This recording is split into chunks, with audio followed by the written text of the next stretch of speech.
Tell him to go have sex with his mother. I already did it. Right.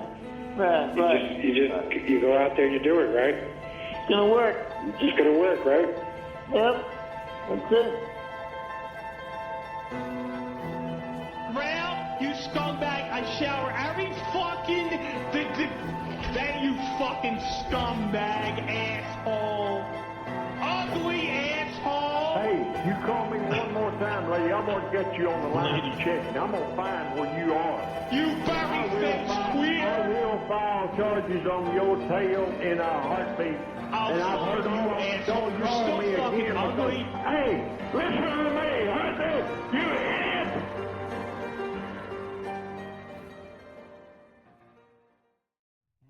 How are you going to make him over? Stands alone, about 4 feet tall. He's got a big mouth, even though he's very small. Good morning. You can call him a dwarf, but don't you call him a midget. He's Hank, the angry dwarf.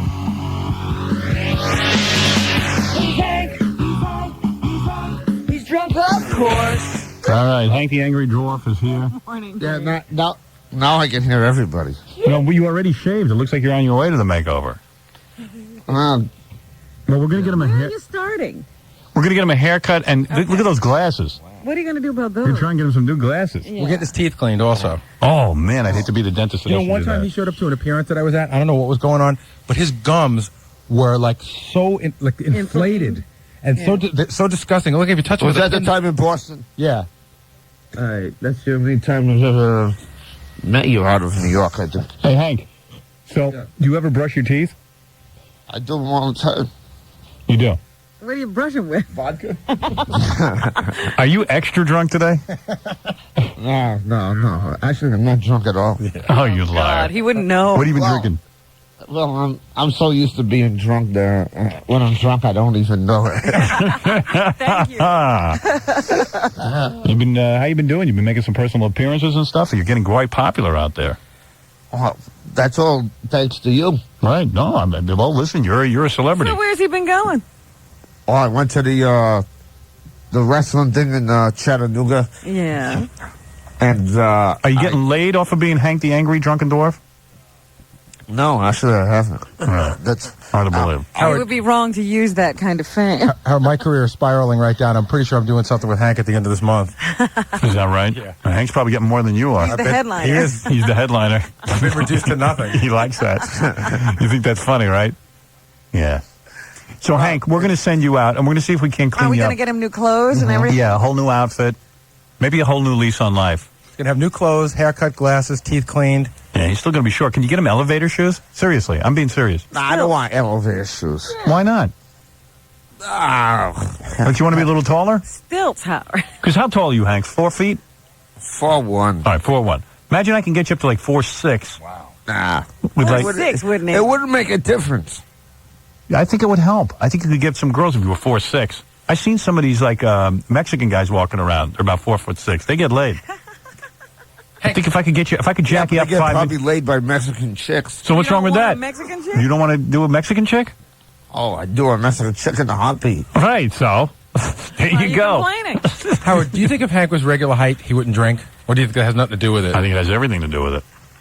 I don't think it does. Sure it does. You're sad. I don't blame you, man. Yeah, It's- but Jackie's the regular height and he drinks. well, he's sad too. Yeah, but he don't drink like Hank. I mean, Well, he would. Where is Jackie? Jackie's hiding from you. We You figure- saved him. We heard you're a bad influence. Hi, You know Hanky. what? I think Hank is the one person Jackie doesn't want to drink with. Hank's so loaded he can't even find Jackie. So, Hank, even his glasses are crooked on his nose. And Always. yeah. Well, that's because I fall down the stairs a lot, and they get broken. Right. All right. So, all right. We're going to send you out. You're going to get made over, and then we'll see how you do, okay?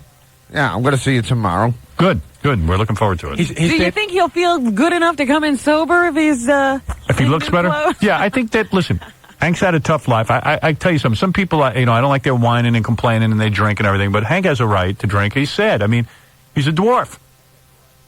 And that got to do with it? oh, I know please. many dwarves who have fine lines. You know what it's like to walk down the street, especially when you're a kid and you're this little tiny fidget. That is not the point. And And Hank's- let people defeat you? And people, yeah, of course, I would. And, he's ball high. He's looking at everyone's crotches. And all of a sudden, he's Oh, that's walking. the good part. I was going to say, that could be a good thing if you're in a room full of women, right? Hank, am I Well, right? when it comes to women, no, it's... Am I tapping into your pain like every woman thought you were just a joke and every guy thought he could kick your ass and all of a sudden you got a chip on your shoulder, right? Well, yeah, in a way, yeah. When Right. did you start drinking? How old were you? Well, look, I said I had my first drink at about 7 or 8. Oh, God.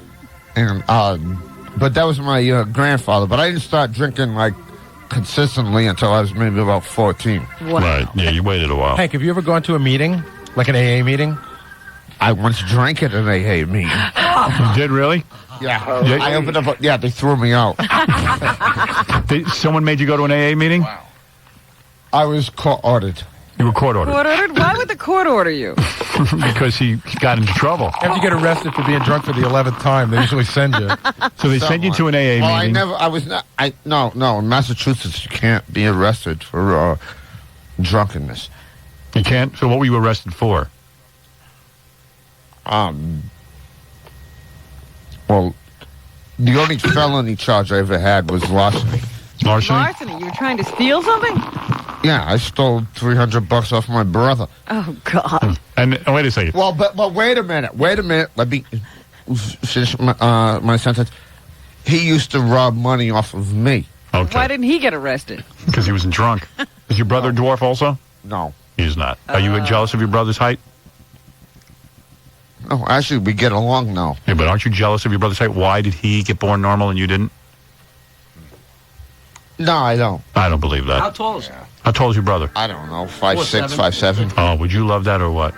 Would you love that? I don't know. Oh, come on. Tell the truth. Would you love to be 5'6" or 5'7"? No, actually, I'd rather be short. No, that's a lie. I don't believe No, that. it's not. Oh, come on. No, it's not, because people that size get beat up more. No. All right, look.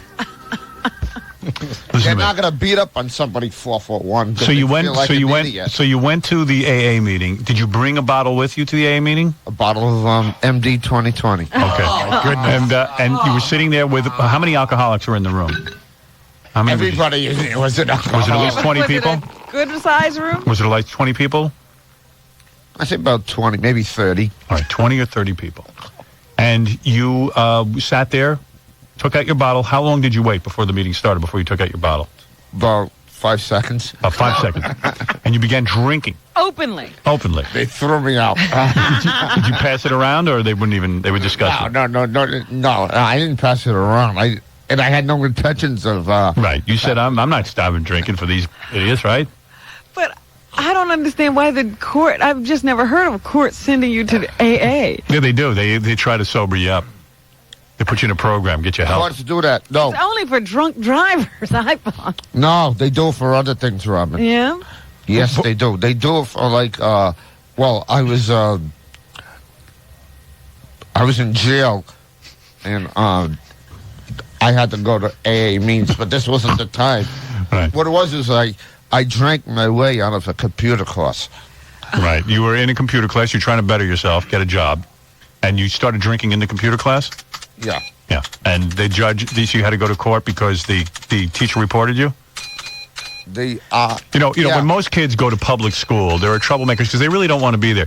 Hank paid to be in a computer course. No, I Goes didn't there. pay. Who put you in It there? sounds like he was ordered to do that. Are you ordered to be in the computer class as well? No, I wasn't ordered to be. No, this happened about 10 years later. I see.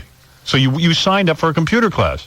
I signed up. Yeah. Most In fact, people, when they're adults and they go for education, they go because they really want to be there. It's Right, a different you're thing. highly motivated. So you go in there and you start drinking. Well, Teacher didn't expect to have problems with the students. in the first week, Young man, you can't drink in my class. in the first week, I was 1 week ahead already. Like I already did like 2 weeks in 1 week's time. and so you decided to drink the rest of the time? Yeah, and I tried comparing myself to John and Lyle Barrymore. You know, Yes. You know, Howard, on those rare instances, which are very rare, when I get a hold of Hank when he's close to sober, Right. he's a relatively normal guy. I know, yeah. He gets... No, I'm not.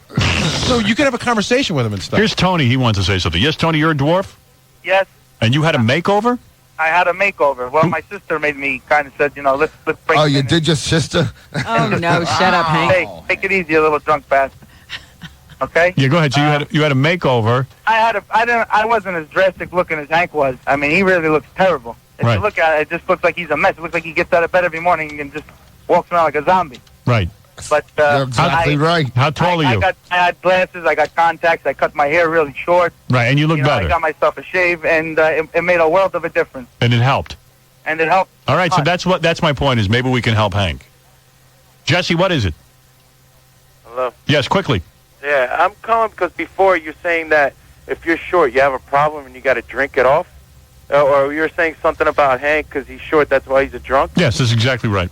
That's not right. Of course it's right. How does it right? Because you're short, you got to become He can't a drunk? handle it. Some people can't handle Not it. everybody, but Hank did. Hank can't handle it. Well, he has other reasons that he was drinking. Maybe he was molested, or maybe he's just so ugly or something. I was molested as a child. Really, You were? Hank? Who molested you, Hank?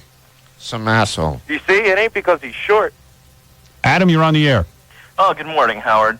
I just wanted to ask something of Hank. I saw one of his criminal records on the internet. Oh, yeah? Oh, I saw that too. There's apparently a website where they publish criminal records from various people. Yeah, Hank was arrested for harassing some women in a health club. Really? Yeah. I saw that. What happened there? Yeah, Why but is he some of going those things on the internet are not true.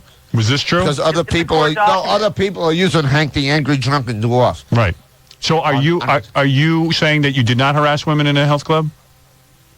No. You didn't. You didn't go into the health clinic. You didn't knock over the typewriter and a bunch of different stuff and harass women. The cop didn't come and arrest you. You didn't. Yeah, that I did. I knew that was. People are making up things, but this one is This one is true. All right, well, I didn't know what this guy was talking about. All right. Actually, when Hank comes back tomorrow, we have the arrest records. It was something involving destruction of property. Why did you go into a health club and start breaking up the place? It was there. It was there. All right. Like where they give abortions for women? What? Was it a health clinic for abortions or was it a gym? Yeah. I mean, No, it was just a place that anybody can go, actually. It wasn't actually for women. It was for both men and women. It was a health club. A health clinic? Yeah. Ed, No, you're on the air. It was a doctor's office. Oh, it was. It was an abortion clinic. No, it wasn't an abortion clinic. All right. Yes, Ed. Yeah, I want to talk to Hank there. I'm a dwarf, and I don't drink. I don't know why he has to crap on himself like that. Well, then I don't know why I'm have to talk to you. I pull chicks. I play the sympathy angle. What, you pull chicks? What do? You pull them down the road and strangle them? Oh, come on. You know what I mean. All right. Thank you. All right, look. Hank is going to go get his makeover. We have to take a break. Are we going to wait a minute? What? What happened to that guy who said he could teach anybody how to pick up women? Well, he didn't meet Hank. Died. He died. He met Hank and died. Oh, I unbelievable. thought maybe we could give Hank a makeover and put him with that guy. I'm getting a makeover, Robin. That guy's head would explode. Yeah. All right, listen, Hank. Yeah, Congratulations. Congratulations on your makeover. I think it'll be a fun thing for you. It'll be treated. Well, I haven't even gotten it yet. It'll be pampered. You're kidding. And get some elevator shoes. I think you'll look like $1 million. Go in the elevator. Go develop a look. Robin, will you ever sleep with Hank? If he looks good tomorrow. All right. There you go. Why not? Oh, I'd sleep with Robin. Sure you would. Everyone would. Everybody wants Robin. In fact, I would if I look good enough, I'll even sleep with you.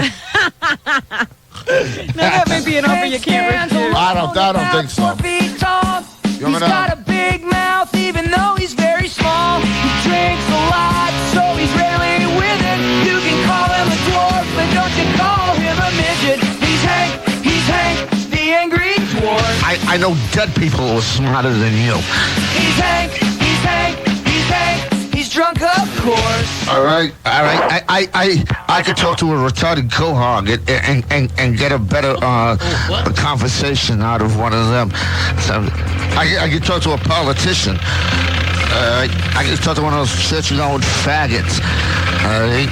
You stupid weirdo. All right? Go have sex with Jesus Christ, you faggot. He's like on his way to passing out right now. But, and so the dentist just wants to get him before he passes out. Yeah, but why would you work on someone? Was that just alcohol, or did he have pills already? Alcohol. No, I didn't do any drugs. Are you? Well, actually, I really drink a lot, so. What is it? Budweiser? His diet is Budweiser. He changed his diet. He went from Budweiser to Heineken or something. Okay, hello. Are you often thirsty? I'm not kidding with that one. Are you often passing out when people talk to you? No? Hank, what's up? Passed out.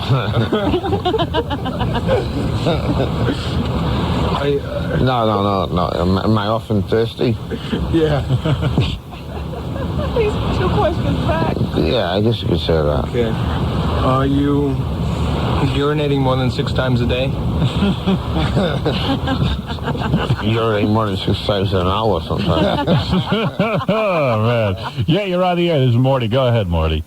Yes, hello. Yes. Yeah, this guy's a whole mockery to my race and everything else. And I think you're sick and you're disgusting. And I walk down the street, people laugh at me because of you. And Who? Who? Yeah. Hank. Oh, Hank.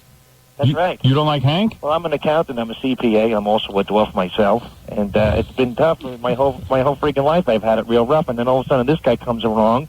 And, you know, he turns this whole fiasco, my whole race, into the Wizard of Oz. Well, it's not a race, first of all. Dwarves are not a race. Well, you know it's what a I mean. handicap, you stupid bastard. Call him a cohort. Listen, you little boozed-up piece of crap. I'll come down there and I'll kick your little butt in, too. Yeah, I'm sure you won't. I speak on behalf of a lot of the dwarfs out here, and I'm not really pleased with the way you've been acting. I mean, what you are making... Then go to hell. Go to hell. I'm in hell right now speaking to you. You little boozed-up turd, you. No, nobody asked you to call up, you moron. I'm calling up on behalf of our people because you are a complete disgrace. I'd love to take you in a ring one-on-one and really work you over. Yeah. I used to be in wrestling. Good for you. What do you want, a medal? Yeah, if I... Hey, Hank's really sharpened that wit since yesterday. I'll tell you one thing I love about Hank. He always makes sure he's on mic. Yeah. If I had a medal, I'd bang it over your little dwarf head, you. Will that be the only way you could beat me up, you stupid little midget? Yeah, well, I'll come down there right now. I'll work you over. Yeah, right. I'm sick and tired. I mean, how do you live with yourself like this? You're just every day just drinking with that little pint-sized body of yours. Don't you realize you're going to explode? I could just take a whiff of you and I become drunk. All right. Thank you. Good. You're Go a to mess. hell. All right. I'd just like to see this guy wrestle. Hello, Flipper, you're on the air. Hello? What is it? All right. If we What are change you, this a language- dolphin? All right, we had to bleep him off the air. All right, let's get back to Hank at the dentist, because then the guys have to evaluate women. We got Ralph here and Big Black and Ronnie the limo driver. Hank's going to stay for that, too. Yeah, Hank's going to be in on that also. And then I got to yell at Hank. Oh, really? Well, Hank's making some appearance at this club, and I got a copy of some club with him and Crackhead Bob, and then I get an ad. They got a big picture of me live from the Howard Stern show. It's Hank the Angry Dwarf and Crackhead Bob. He doesn't know what he's doing. I know he doesn't. But listen, these clubs, I'm going to have to start going after them. There's not, and then it says, win a trip to the Howard Stern show with Hank and Bob. How's that? That ain't happening. Let me tell you something, club owner. You just put in false advertising. I'm not letting any girls up here or any guys winning any trips up to here. Maybe it was the agent. I don't know. But Hank, I don't blame you because you're loaded. But these club owners are using my picture, and they're, live from the Howard Stern show. That's not my fault. Nothing's your fault. Of course it is. Like, do you know who even books you? What? Well, you know what? Don't give these guys names of clubs anymore if these clubs are going to do that. I don't. I know who books me. Really? I'm happy Hank's making some bucks, but... Sure, but you got to be careful. And Yeah, you can't they're giving give away trips. things that you don't have. Right. These clubs are giving away trips and all kinds of stuff. I'm not giving away anything. Really? Somehow they think that you're going to get them... And it's usually Famous? talking to Hank to Right. tell him he's got to make sure this doesn't happen because he's hardly awake. Yeah. He barely knows the date. I know, because listen to Hank at the dentist. Here, we'll go back to it. Yes. Yes. Are you generally a nervous person?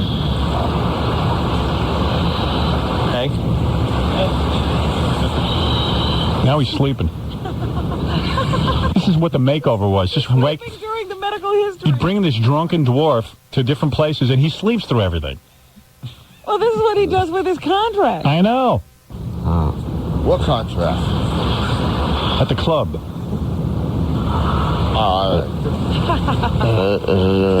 Come on, man. Hey, we got to do this. Come on. You listening? Hey, listen to me. Is he slapping Hank? Nah. Are you generally a nervous person? You know who that is. Yeah, it's Doug. Yeah. We know Doug. Is he slapping or is he I know you slapping do. you? Is he slapping you? No. Hank is so Hank. Wouldn't know. Nah, he wasn't.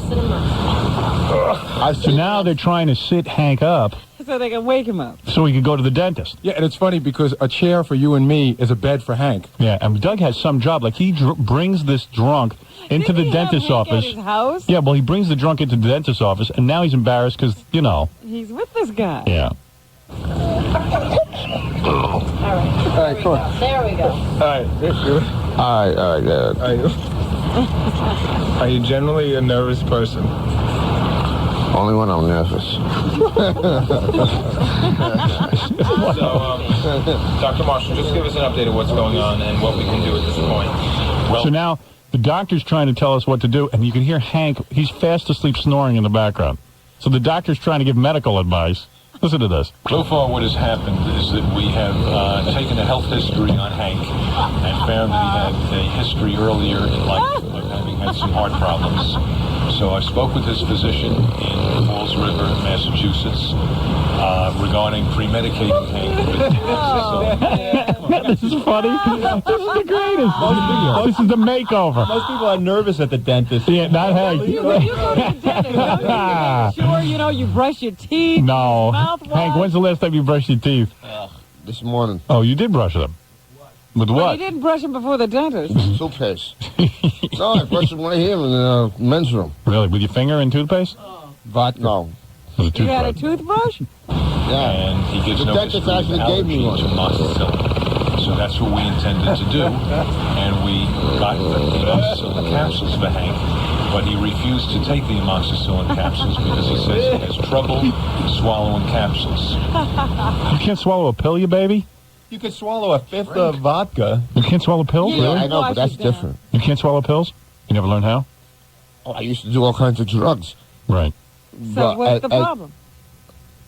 Because I don't do THC or mescaline or LSD anymore. So what does that mean? That means I can't swallow pills. You can't swallow pills. Unless they're going to make him high, is what he's saying. Why don't you chop up your pills and put them in applesauce? He could swallow those pills, Like a Howard. 3-year-old. I think what he's saying, if he starts with one kind of pill, he's just going to go to all the rest. Oh, so he can't take any pill. But what does it matter? Yeah, you're probably right. You're probably right. Nobody knows. Hank doesn't even know if Ralph's right. Then you shouldn't eat food because you might eat poison. Right. But let's continue here. Listen to this dentist trying to talk over Hank snoring. He probably has been drinking a little bit, and he seems to have completely fallen asleep from the liquor. So the situation for today is that we're not going to do the visit today, the dental visit for his cleaning. However, we're going to prepare with liquid amoxicillin that he can take 1 hour before his visit so that he is properly pre-medicated. And Premedicated. They could have done anything to him. He wouldn't have felt He it. certainly doesn't need any anesthesia. No. You're taking his head off. Dentist probably said to himself, what do I need this Yeah, headache? really. This is a nightmare. This guy's a dwarf. visit, we will then try to do the cleaning for you. Man. This dentist could have yanked out every tooth and sawed off an arm, and I don't think Hank would have felt it. Does embarrass you at all, Hank? Yeah. What? Why shouldn't?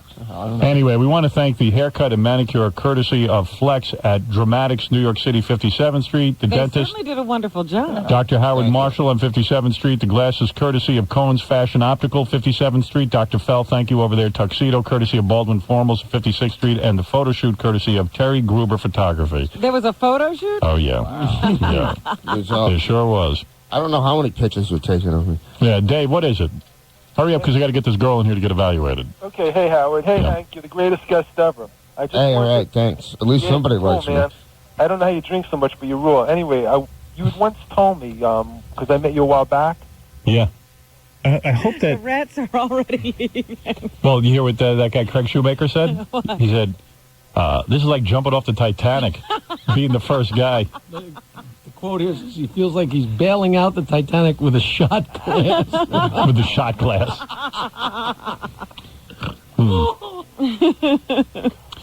Tracy, if you hear anything else, give me a call. Okay, I will. Thank you. Bye. I feel like Tracy should be in the audience. She's a fan. Yeah, she was looking for tickets. Right.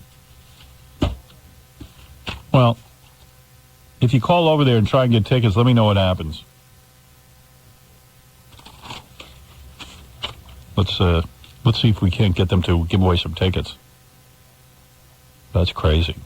I got a feeling that now they're sitting with the hottest ticket in town, and they don't know what to do with it. Tomorrow. Yeah. Well, this is, Something's going on, right?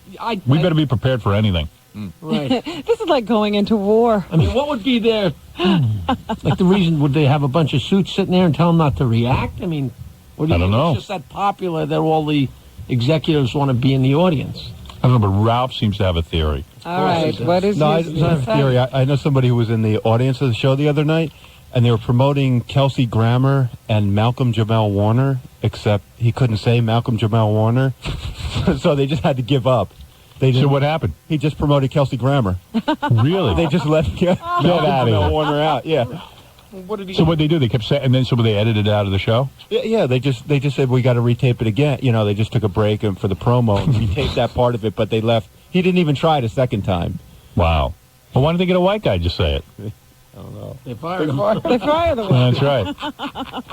Did you see that new black guy they got? He's like real high energy and like real. They got a new comic, right? I haven't seen that yet. I don't know, but he's like jumping all around and interacting with the audience and taking over the show, I think.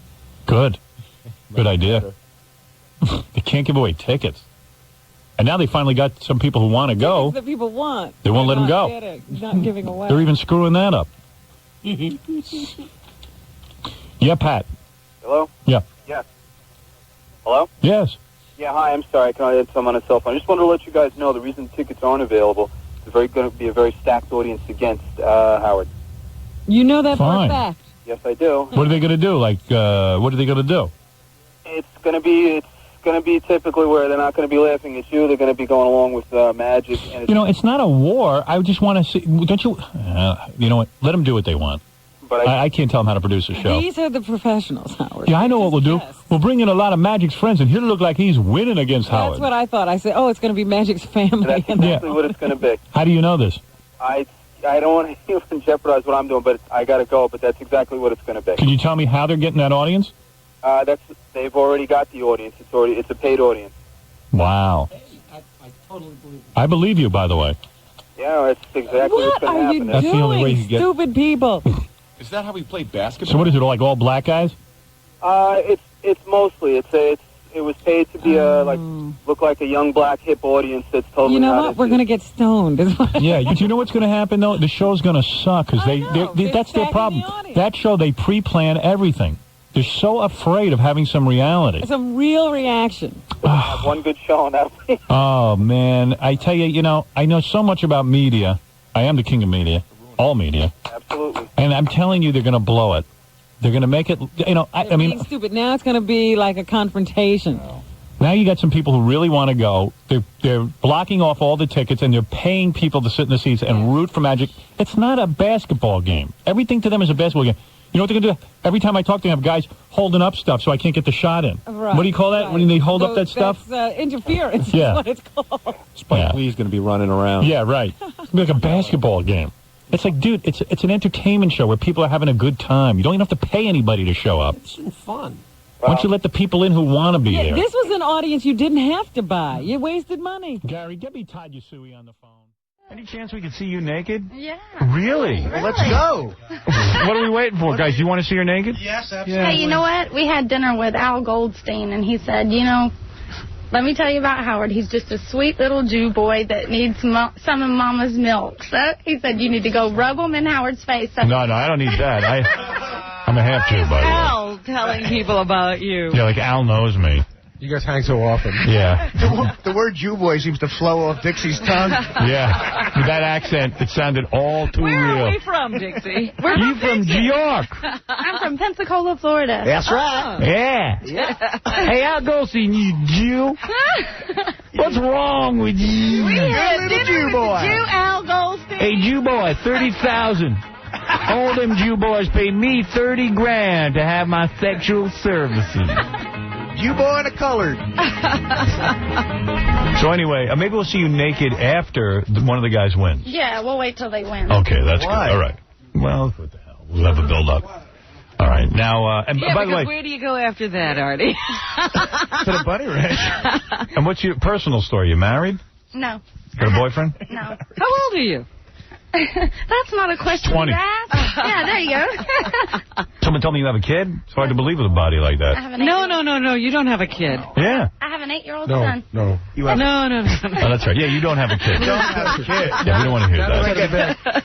Can I ask you a question? The kid's 8 years old, so, he goes to school and stuff. When you say you're going to work, what do you tell him? I'm a rabbi. Really? What do you tell him? I'm a sexologist. Yeah. What do you tell the kid you do for a living? I can straighten their backs out. No. What do you tell them you do for a living? Seriously, it's got to be a... I feature dance as well. I travel around. And that's what you tell them to cover up. I feature dance. Yeah. Son, I feature dance. I'm no whore. Hey, Mom, I'm 8 years old. I'm not even supposed to know what a feature dance is. Did you ever think of that? Mama feature danced 12 times today. I need some rest. Mama's tired. What'd your mom do today? She featured danced. It's career day. Yeah. Mom is a feature dancer. My mama features. Oh, she features. I thought she was a stripper. I didn't realize. Do you go to your kid's school for parent conferences and stuff? I do. If you feature dance, let me see your feet. Yeah. You know when the Dixie Cups shows up to grammar school? You show up to school for the parent-teacher conference? Yeah, but I dress down. Yeah, dress down. Well, how do you hide? I mean, the hair. Come on.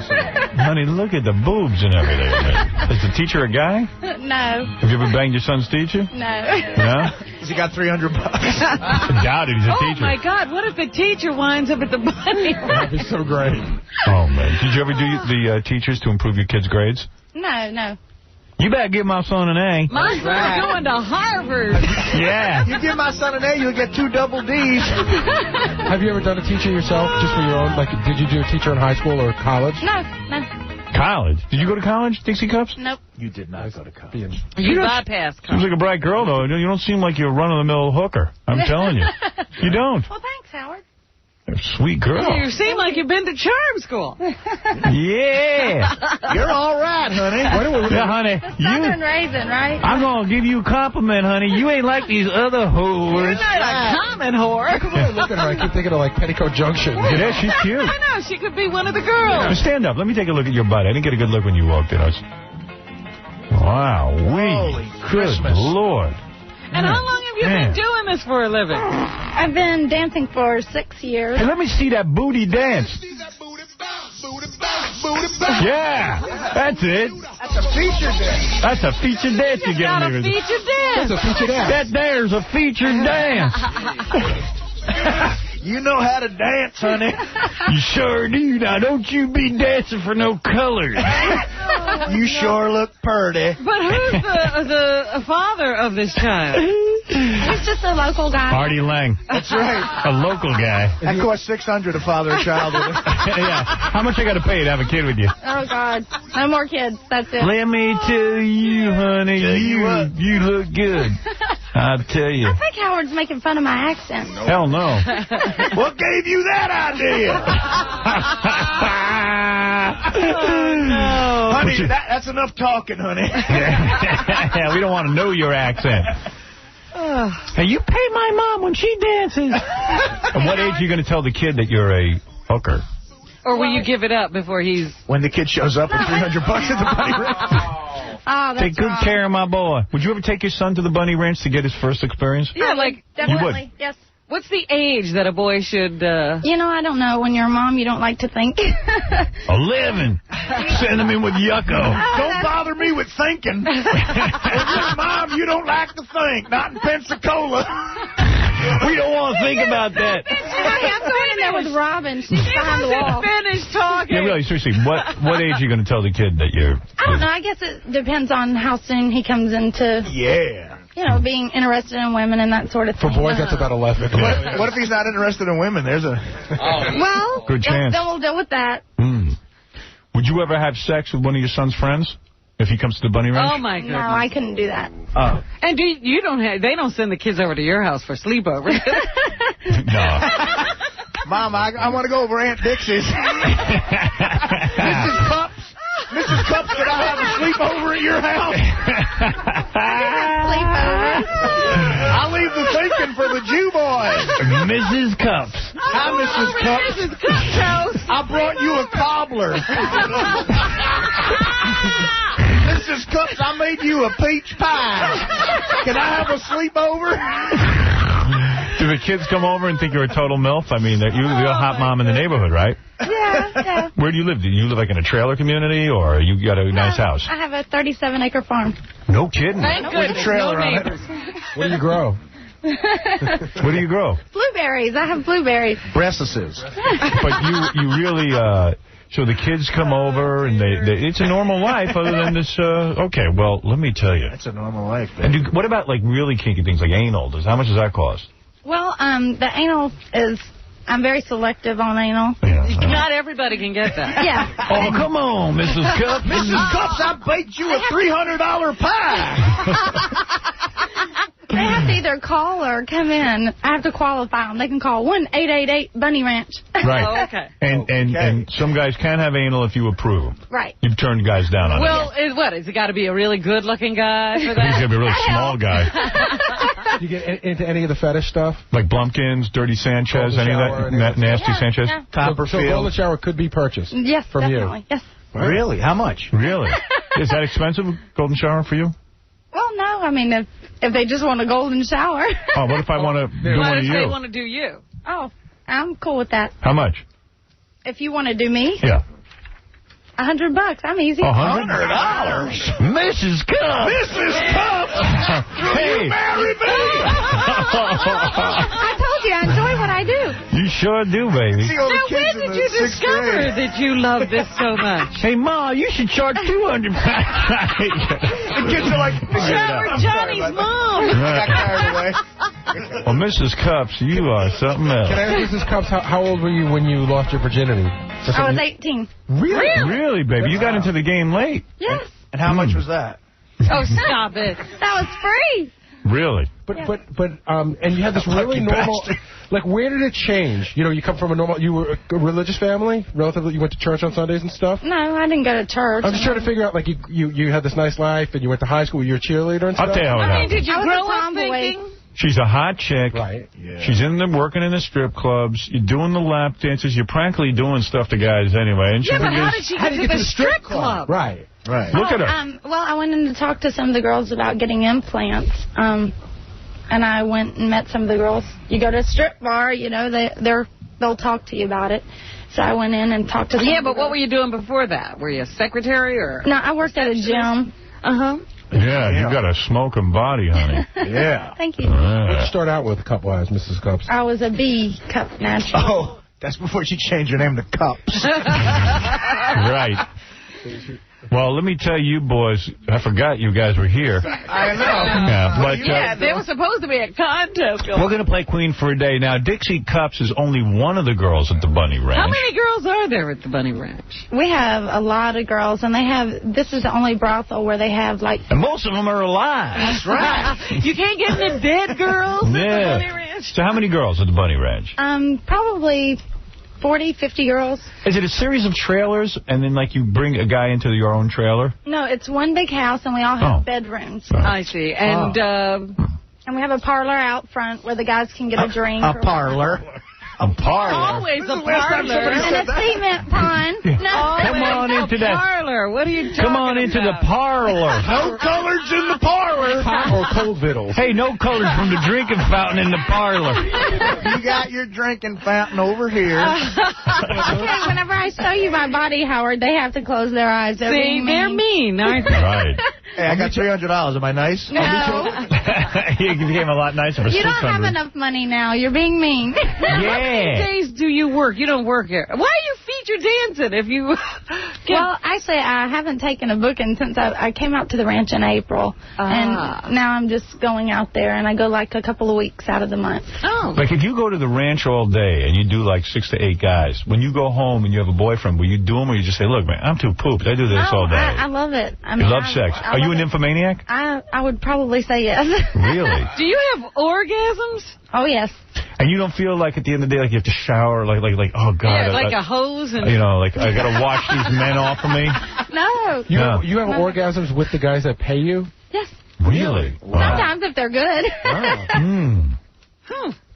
But then you can act if the guy's not good. You can make him think he's good. Yeah. Oh, yeah. All right, Phil, Phil, you're on the air. Go ahead. Phil. Yeah. Yeah, what's up? I was just wondering if she knows what she's getting herself into with the quadriplegic. Well, what does that mean? Yeah, what does that Why can't he have a shot at getting her? Well, when he has to go to the bathroom, does he have a catheter inserted into his penis? Do you have a catheter, sir? Hell no. No, this guy has no catheter. I control my own. He can control himself. Is that really true? You can control your own? Absolutely. How come, though? How'd you wind up in that chair? How do you get up? Well, let's play Queen for a day so we find out. Okay, let's start with John the Stutterer. He's the easiest guy to go to first because... We know his story. But it's always fun to recap. Let's just say that the Moonlight Bunny Ranch has been good enough to offer this prize. You can contact them at 1-888 Bunny Ranch. For more information, bordelloconfidential.com. Also, for women... Do your family know, your family, Mrs. Cups, they know what you do? Yes. Oh, okay. And, who watches Young Billy Bob while you're on the road? Billy Bob Cups. Hi, I'm a country singer, Billy Bob Cups. Gosh. Got a lot of pain. And who hired you, Madam Suzette? Yes. Okay. Madam Suzette. Well, that's how girls become prostitutes. They go to Madam Suzette over at the Bunny Ranch. And she teaches you the ropes? Yeah, she's our mommy. Yeah? I'm Gary's daddy. You can be my daddy, Howard. Oh, baby, I will. Will you spank me? Yeah, if you're bad, I will. And your parents don't have any problem with what you do, huh? No. My dad passed away about 8 years. As soon as you told him. Hung himself. All right, let's go to John the Stutterer, the first Queen for a Day contestant. John, there's only limited time. All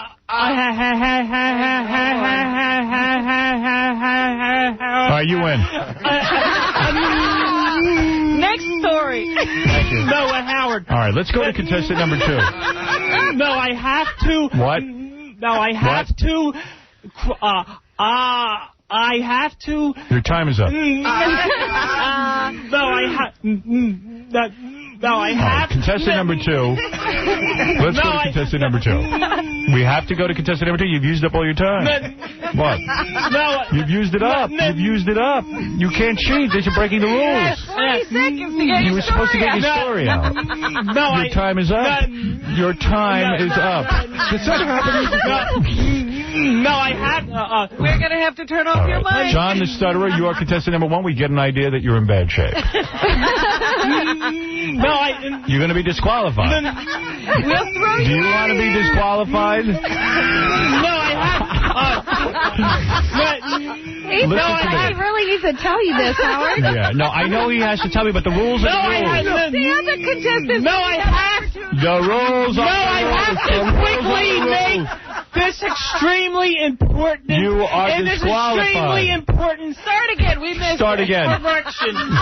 No. This is a travesty of justice. I have to. No. I have How to. dare you? I have to make this extremely important correction. How dare you? The paraplegic guy said to me, how would you like to have sex with me? That is why I called him a fag. And then that psychotic clown made fun of my stuttering, and then I called him an anti-Semitic child molester, and then the paraplegic guy defended him, and he said that he was a child molester, and I couldn't tell whether or not he was kidding. So don't paint me out to be the bad guy. Absolutely not. No one thought so. There was a reason I called him a fag. Well, I'm glad you cleared that up. I'm glad you cleared that up. Is John saying he doesn't have any interest in this contest? Oh, he does. Well, yeah, but I didn't want to be painted. Yeah, but I didn't want to be painted as the bad guy. You are not the bad guy. Correction, Stanley. Let's shut up. All right, But he started with me. What happened, handicap dude? Well, this Alex... He said he wanted that. Well, let's hear what he has to say. Let him talk. Alex will back me up here. First of all, this stuttering guy tried to grab me. Oh, no. Absolutely. No, he's lying. He's lying. He tried to grab me. I know, he's lying. All right. Of course, I didn't try to grab him. I don't believe that. Who knows true. what lying. All right, now, John, we all have an... He's lying. I'm going to have to wrestle the show from you for a second. Yucko is still here. He has a point. Do you want to let Yucko explain what was going on, or do we... What? Ask Yucko what happened. He'll back me up. Oh, Yucko's your character witness. No, forget... here. Oh, of course they're lying. Show is out of control. What is it, John? Why can't this dude just admit that he goes both ways? No. No. You said that you wanted to have sex with me, and you said that you were a child molester. Don't be ashamed if you're Doug, No. Doug came in, and I said this room is full of child molesters. Yucko, why are you making fun of John the Stutterer? He has his own... Because he's a crippled retard. That's and you are a convicted anti-Semitic child molester. All right, Yucko. All right, fine. All right, John, we all And you understand. defended him, and you said that you were a child molester. All right, John, you homo. All right, Yucko, thank you. He's trying to win. And Doug, All right, Yucko, thank you. John the Stutterer, we get the idea. We get the child molester. No, the paraplegic said he wanted to have sex with me. You're going to bang one of these guys? Is that right, Dixie Cups? Why would I want to have sex If they don't get busy with each other. All right, John the Stutterer, thank you. Now let's go to our second contestant for Queen for a Day. He's a homo. His name.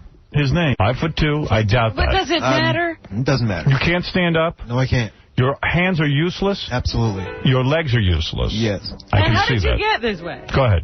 All right. When I was 3 years old, I was hit by a drunk driver. Straight up. Walking or 3 years old? Walking on the sidewalk. You have a tube in your throat, too. That's the breed whip. Right. A lot like Chris Reeves, except I don't like making, people feel bad for me. Anyway. Yeah.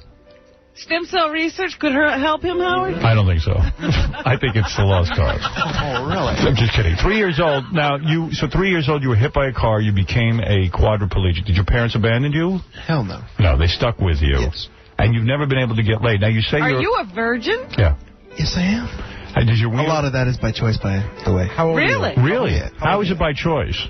Well, I've had a lot of opportunity, but, I am kind of a sensitive kind of guy. Have you had opportunities? I mean, seriously, it's got to be difficult to pick up girls. Serious. No. And what do the girls do? Do they throw you down on the bed and would have sex with you? You could do it in the chair. All right, so you've been fantasizing about having sex. Is it by choice because the girls haven't been that good looking? Is that the problem? Not at all. Really? Not at Well, all. what is this choice he's making? Yeah, then if you're a guy who can get laid and you're not getting laid, I don't have any sympathy for you. Well, all right. See, I would like to forfeit my prize if I win to Yucko. I don't think so. Oh, come on. Yucko Miss deserves Dixie it. Cups is not going to be. What is it? Be honest with me for a second. Your genitals don't work, right?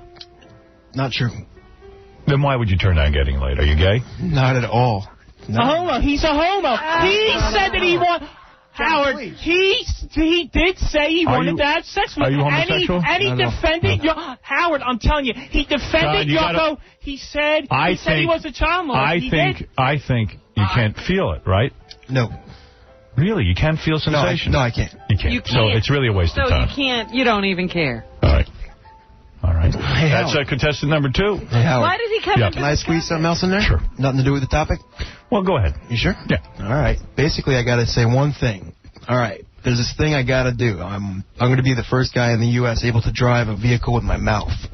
And basically, I was wondering if there's any viewers out there that could give me any leads or maybe even some sort of a donation for funding. Well, first of all, you drive your wheelchair with your mouth, right? Yes. And why is that important to anyone that you're going to drive a car? I would rather keep you off the road. Than Is he trying to get in the Guinness Book of Records? No, to be honest, seriously, I plan on going to college soon. Yeah. Oh. And, just got a new girlfriend as well, and I want to be able to do some stuff for her. All right. Well, you could be Lizzie Grubman's limo driver. All right. Number 3 contestant. We've heard your story, and now we go to that was James, and now Alex. You heavy-set guy. You've never had a woman? No, not really. All right. What does he mean, not real? I mean, a little goofing around. I'm 21 years old. I should be And this guy has a girlfriend. Why don't I have a girlfriend? Yeah, the wheelchair guy has a girlfriend. That's hurting. You know? Does the wheelchair guy have a girlfriend that walks and everything? Oh, yeah. No kidding. She's here. Is she hot? Absolutely. She's very cute. Really? Yeah. This guy has a girlfriend. I don't even have a girlfriend. Well, what's your story? What's going on? You're not a bad-looking guy. I'm not a bad-looking guy, but I don't know. It just seems like in the last 3-4 years I gained some weight, and then my confidence has gone down a lot, and I don't want to go out. I'm 21. I'm from Chicago. I should be going out all the time. And yeah. I don't know. What about slimming down a little? Well, I mean, I try everything, and nothing works. How about not eating? Did you try that? No, I go to the gym a lot, but nothing works. Do you go home and eat a big meal? No, I don't even eat that. I eat my chicken. I eat this. I don't know what it is. I go to the gym and I work out. What do you do at the gym? I do all cardio. If I lost weight, you know how big I would be, my shoulders and everything. But you run? I do cardio. I do the ski thing. I do everything. How is this guy in this contest? He's got my story. Yeah. Yeah, you didn't know you could get into this contest. No, but you know. And under your shirt, you say you have full boobs, right? A little bit. You know, I got some boobies. You do? Let me see your boobies. Let me see. Maybe that'll help you win. Oh, my goodness. They're bigger than mine. I'm leaving, Howard. The wheelchair guy is laughing at you. What's the matter with you? These are boobies. Wow, look at the size of that. You might be a woman. Are you a woman? Stop it, Howard. Here's your question. Are you a broad? Why are you hairless? That's what makes it look like a woman's boob. There's no hair in your body. Do you shave your chest? No. I think you're a girl. I don't know what we're dealing with. Are you a girl? You got me, Howard. No, come on. I'm just not a heavy guy. I don't know. Really? Maybe you're a chick. You think he's like a gay woman? What are you talking Yeah, like a woman who shaved his head. No. What are you talking about? No. Howard, is that where a girl woman? Maybe you're just a fat chick. Where would he get the sideburns and stuff from? Is that real? I mean, he wouldn't be able to grow hair if he was a chick, right? What? Give him a hormone shot. Yeah, I don't know. I just can't. I don't know why I can't get a chick. From Chicago. That was very womanly, wasn't it? Those breasts. Yeah. Stop. You ever see a doctor about this? That you can't lose weight? You might be pregnant. Well, anyway, so that's it. You haven't gotten a girl. The girls, for some reason, won't have sex with you. I don't know why. I mean, you got a penis, right? I have a penis. And it works? Yeah, it works everything. All right, okay. Well, you got 3 different people here. I'm going to ask the judges. You got John the Stutterer, who we all know his problem. You can hear it. He has a terrible stutter. Yeah. I've just gotten laid. You once. I set you up. Yeah. Howard, was it a real woman? Annie. Anderson. Annie. Shut up, homo. Right. John the Stutterer is number 1. This guy's pretty cool. Number 2 is James, who's a quadriplegic, who says it'd be a waste of time anyway, him getting laid. Right. He's got a girlfriend. And he's got a girlfriend. And who I would not do anything, cheat on. So. Right, okay. So why is he here? Tongue. Don't put your tongue in strange places. Yeah, don't put your tongue in strange places. All right. Now, we'll be back right after these words. Thanks, guys, for Queen for a Day. And thank you, Howard. And Alex, you'll get laid very soon. You'll have no problem. Let's listen to the rantings of 2 show business pinheads, Rosie O'Donnell and Charles Grodin. I think there's a difference between what Hume Cronin said about your performance and what Howard Stern and Imus do. I think theirs is hateful, mean-spirited, sort of ignorance fueled by arrogance, and together that becomes lethal. As opposed to his sort of looking at your performance and saying, that young kid could use a little help in this area is very different than what they do. This idea that somebody called up this explosion in Oklahoma City and said, Howard Stern something about to promote a book. It just shows you what it's getting to. And I agree that there's a level of tact and decorum that's not about being politically correct. It's about being human. That they cross on a daily basis. So I'm with you. I will never do their show just because I don't want to be a party to it. Spiritually, it's damaging. Ends another episode of the Fatso and Baldy Show. The Howard Stern Show, who practices the art of transcendental meditation. Meditation. Howard Stern. Thank you. That's true. Artie Lang sitting in today. Hey. Always great having Artie here. Thank you. Hey. Always great having Dixie Cups. Dixie Cups, your girlfriend. You would do her in a flash, right? Oh, my gosh. It's unbelievable. Sure is good looking. Okay, where was I? Oh, okay. So the front page story is about Marilyn Manson in the newspaper today. This is a great story. This is pretty amazing. Now, I still can't figure this one out. You can't? You can. I can. Are you blind? See, like, when I don't do live shows anymore, but I used to do live shows. I like girls, so what I would do sometimes is, like, mess around with a girl on stage. Because I was married and, you know, maybe That's the only place you can mess around is on stage. Yeah, in front of everyone. You know, it's like, well, he's on stage. It's okay. This makes me a little... It makes you queasy because you've had encounters with this guy. Yeah. Manson's up on stage, and he decides to go, like, where the security dude is. Like, you know, and during the show. why a security dude? Yeah, why a dude? There's tons of hot chicks. Why a dude? I've been to Marilyn Manson shows. There's tons of hot chicks. But why a security dude? Yeah. Poor guy's just doing his job. The guy's just there trying to make a $7 an hour living. Really? You know. So anyway, the dude, you know, so Manson's wearing his thing in a G-string, you know what I mean? He's got he's got that weird get-up on. I've got a codpiece on or something. And so he approaches this dude, Joshua Kiesler, 25 years old, from behind. Oh, no. Wow. And So he didn't even see him coming. Yeah, Manson's rubbing his own area. Oh. God. This must his have been console some in his show. area? Yeah, this is all written in the paper. Then Must have been some show. Then he spit. So Manson spit on Kiesler's head. Manson wrapped his legs around the bodyguard's body and then rubbed his area on Kiesler's head and neck. Totally violated the man.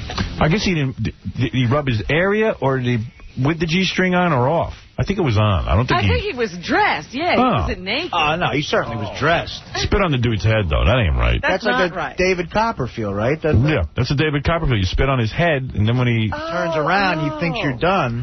The guy wouldn't turn around. And you get him in the face with the real stuff. Exactly. Yeah, it's a David Copperfield. It's an illusion. He didn't turn around, though. He must know the trick. Right. You ain't fooling me. I know when I turn around, you're going to hit me in the face with the real stuff. I've been Copperfield by the best of them. David Bowie Copperfield. So Marilyn Manson, I guess, was...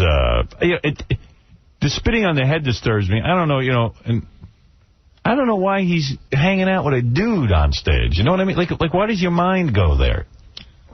What? Why does your mind go there? That's gay, right? Yeah, because you're into guys. Gay as it gets. I told you the guy has got gay feelings, because I like Marilyn, and I hung out with him, but the night I hung out with him and Rose McGowan, who he's no longer with...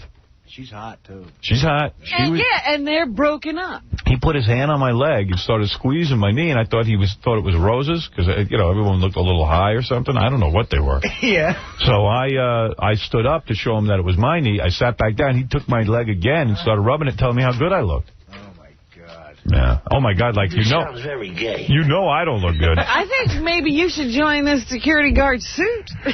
Yeah, I might have to jump in on it. Well, hey, no harm, no foul. But I called him up and I said, hey, and then he said something about, like, you're the only guy I'd let my girlfriend have sex with. Right. And I was like, really? I thought that was gay at the time. Yeah, and I was like, wow. I'll have sex with her, but I don't. He's like, do you have to be there? And then he was kind of like, hey, I go, are you guys going to be around later this week? And he goes, no, she won't, but I will. I was like, oh, that's scary. So then when I called him on the air about it, he goes, I'm so not gay, dude. I was just being friendly. No way. Hey, no way I'm gay. Well, there's something wrong with the sentence with, look, Marilyn, you're a good guy. Yeah, what is that? I know Marilyn. I like him. Yeah. So, I thought that was very gay. And I said to him, that was very gay.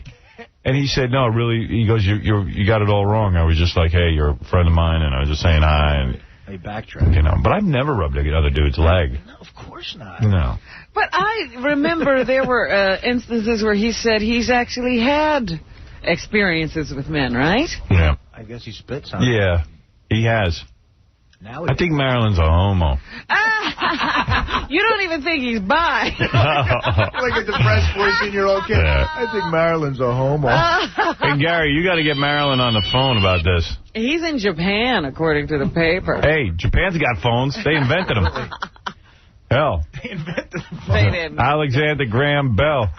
He's Japanese, I think. They make every goddamn phone on the planet. Of course. Get him on the horn. Must have one that works. Yeah. I'm sure we could reach him in Japan. So I guess the dude's going to sue him, but I don't know what the damages are. Hey, he was publicly humiliated. There you go. You can be a good lawyer. You know what? I can never think of the damages. That's my problem. No, absolutely. Publicly. If I got David Copperfield by a guy. Yeah. Plus that spitting thing, that's There's a drum. Ow. Hold on a second. Oh, don't move. Oh, yeah. Oh,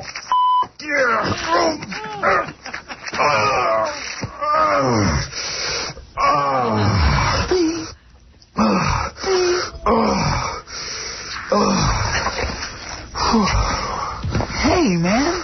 What the hell? What? Man, you just me in the ass. Yeah, but I'm not gay or nothing. I know that, but what are other people gonna think? They're not gonna find out. Well, what if they do? Look, you and I are the only ones who know. We're not gonna tell anybody. Well, what if I accidentally tell someone? Well, don't. Well, what if it slips out? I don't want people thinking that I'm a fag. Look, Mikey, it's not going to slip out. Well, what if it does? All right, look, I'll tell you what. I'll make a deal.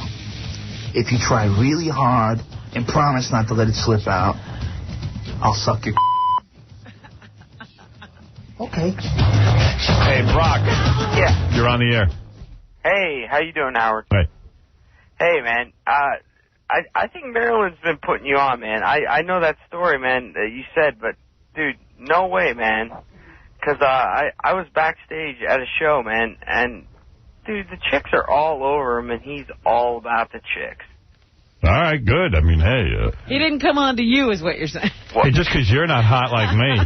Well, dude. Hey, dude, all I know is I had a guy rubbing my leg half the night. Well, hey, you know what? How do you explain that? Well, I'm not going to say more power to you because that's not cool. But dude, that ain't powerful. But on the other hand, man, I think. Dude, hey, dude, explain to me why a guy's rubbing my leg. Because he knows you're going to say it on the air. And come on. Dude, he knows how to market himself. Everything's on the air, right? Dude, that guy knows how to market himself, man. Okay. He knows you're going to talk about it. That's something you want talked about. No. And he wants me doing his girlfriend? You know, if he... No. You know he doesn't. He didn't want that. Oh, yes, he did.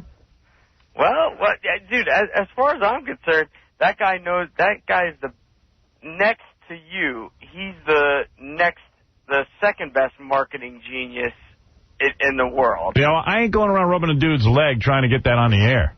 You know what? Then if that's a marketing move, then I'll move over and let him be the greatest one. Just as easily have groped a girl in front of you, and you'd have talked about that. Wouldn't it be just as easy to write another good song and put it on the radio? Evidently not. No, that's not easy. That ain't easy at all. Hey, man, I wasn't there, so I don't know. Dude, he can come on my show anytime. He doesn't need to rub my leg to get talked about. But I've listened to this story, and it just seems like I mean, the better part for him is that you keep talking about it. You know what I don't think he had the grand plan, dude. I don't think he planned for this to be a discussion. I think it was a real moment.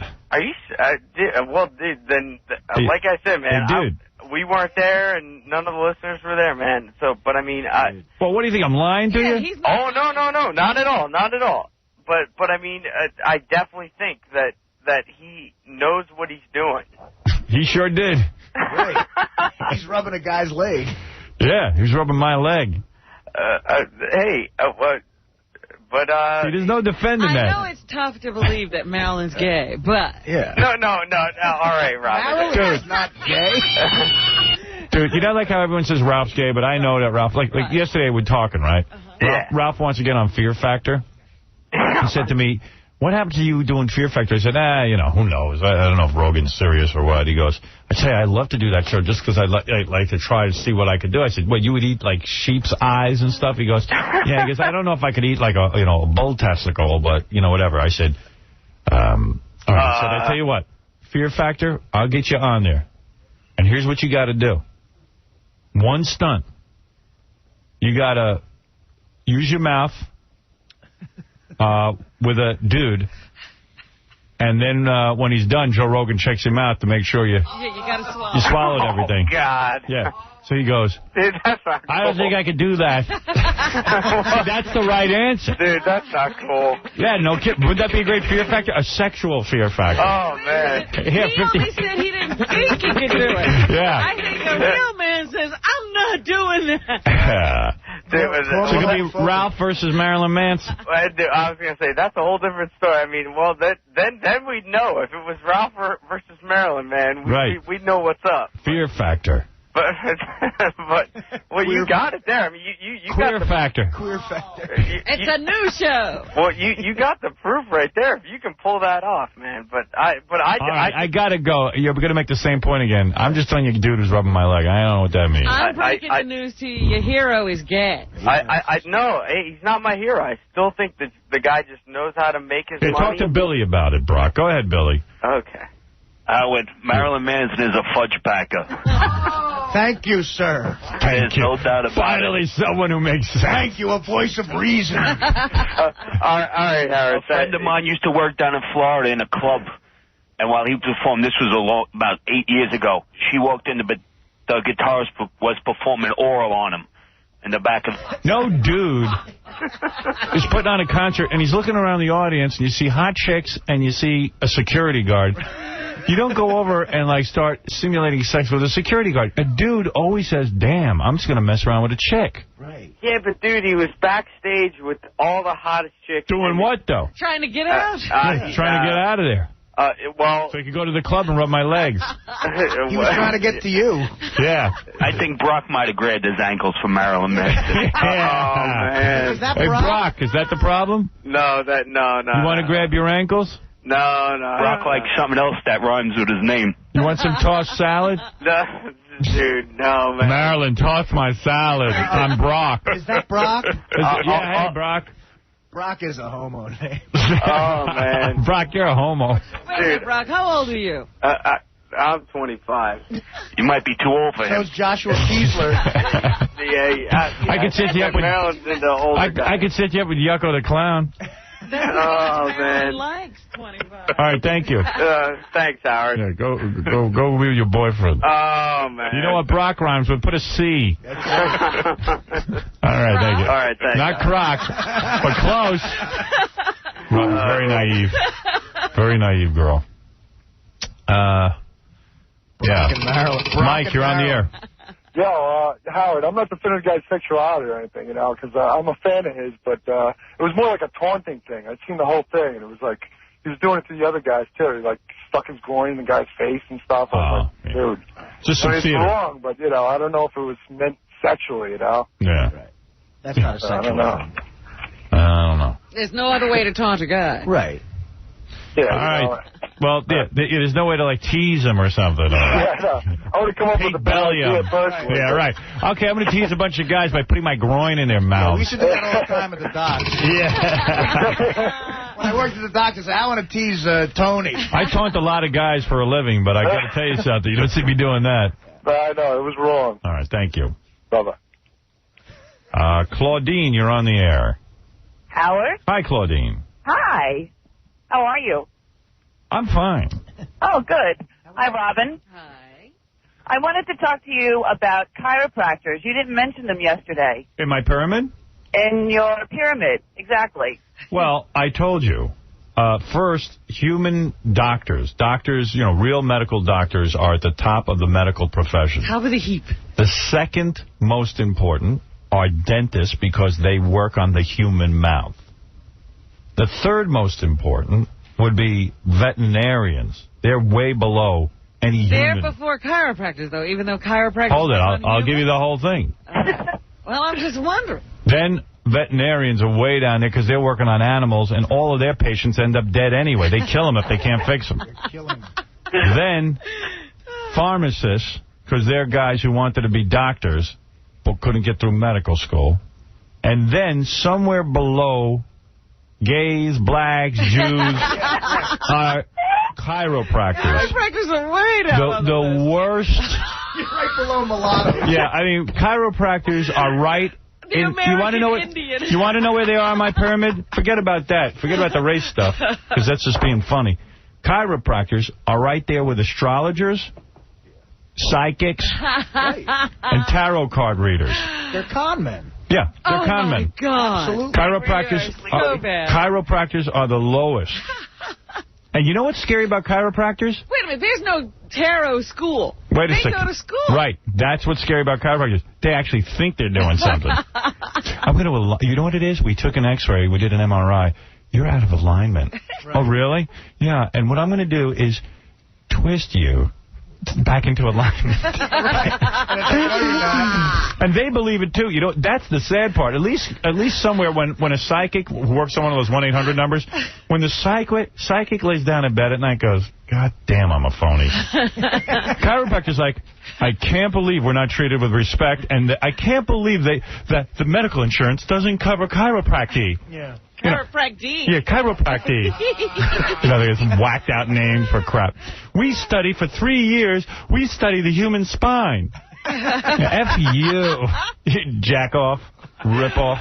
Oh, you're too funny. I went to a chiropractor once, and he told me they took the X-ray, and I was out of alignment. So they hooked me up to this strap. I lied on the table. I lied on the table. They put a strap around my head, and the machine, like every 3 seconds, stretched my head. I swear to God.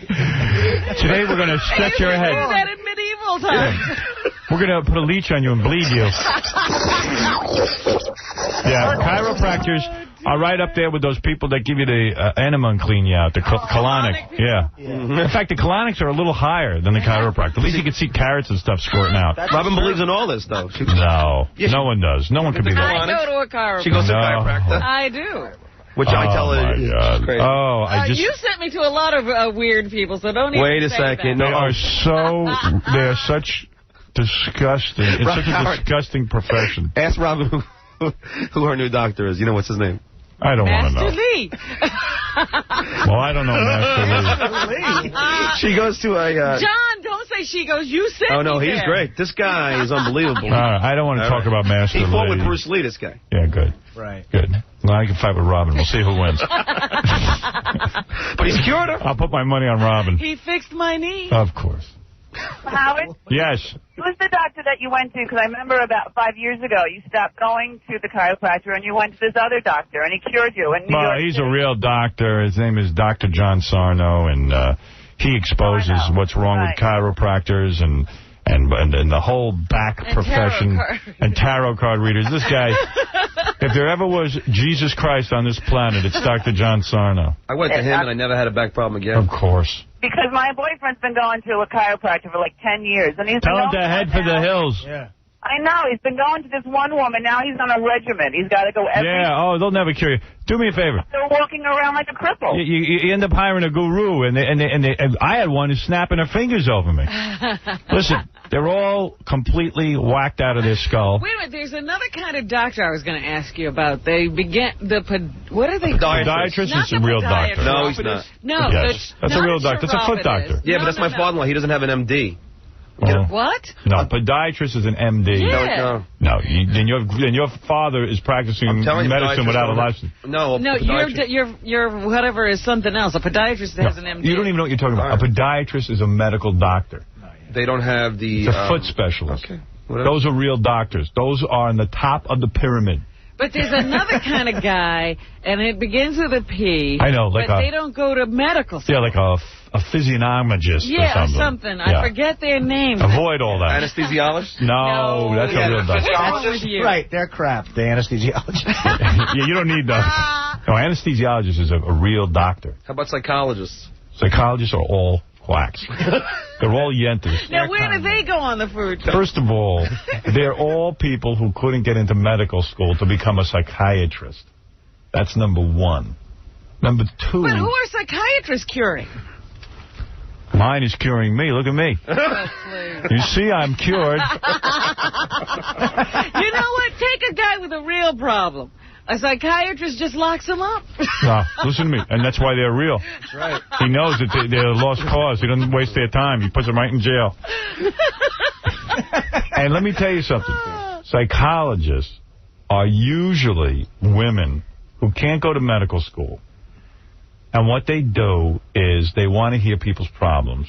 they would really be better off being tarot card readers. But they love to hear problems and give advice, even though they're all messed up themselves. Absolutely. Yeah. And they sit around, and people come and visit them, and they charge them some money, and they think like they're working, but they don't even make real money. And then they sit there, and they listen to your problem, and they give you some homespun advice. Yeah, you know, like, oh, you know what? Maybe you should talk to your mother. Yeah. Get out of here. Have a cup of coffee. Wait a second, but you're going to a psychiatrist. No, the psychiatrist, the only thing he has that works are drugs. Yeah, he can prescribe. I'll tell you what he has that works. The only difference. The only difference that he has is a brain that was able to get into medical school. There you drugs. go. Big difference. Medication. No, forget the drugs. Go to medical school to learn to talk to people. Oh, it's not talking to people. It's learning how to break down and analyze. Fix somebody who's really sick, like a schizophrenic. Then I'll say go to a psychologist. Does something. But wait, you tell Casey to go to a psychologist, right? I never told him to do anything. I told him he's a lost cause. But I was talking to you about your sessions. Don't you you don't have conversations at all with your shrink? You sit there. No, I heard what you do. I'm not talking about me. And a man who is going to paint the moon, I'm going to tell you about this incredible experiment that is going on. This guy's real. Yeah. Oh, he is real. That's a big ladder. He's very, very real. And Beetlejuice for the gossip game. I mean, it's jam-packed.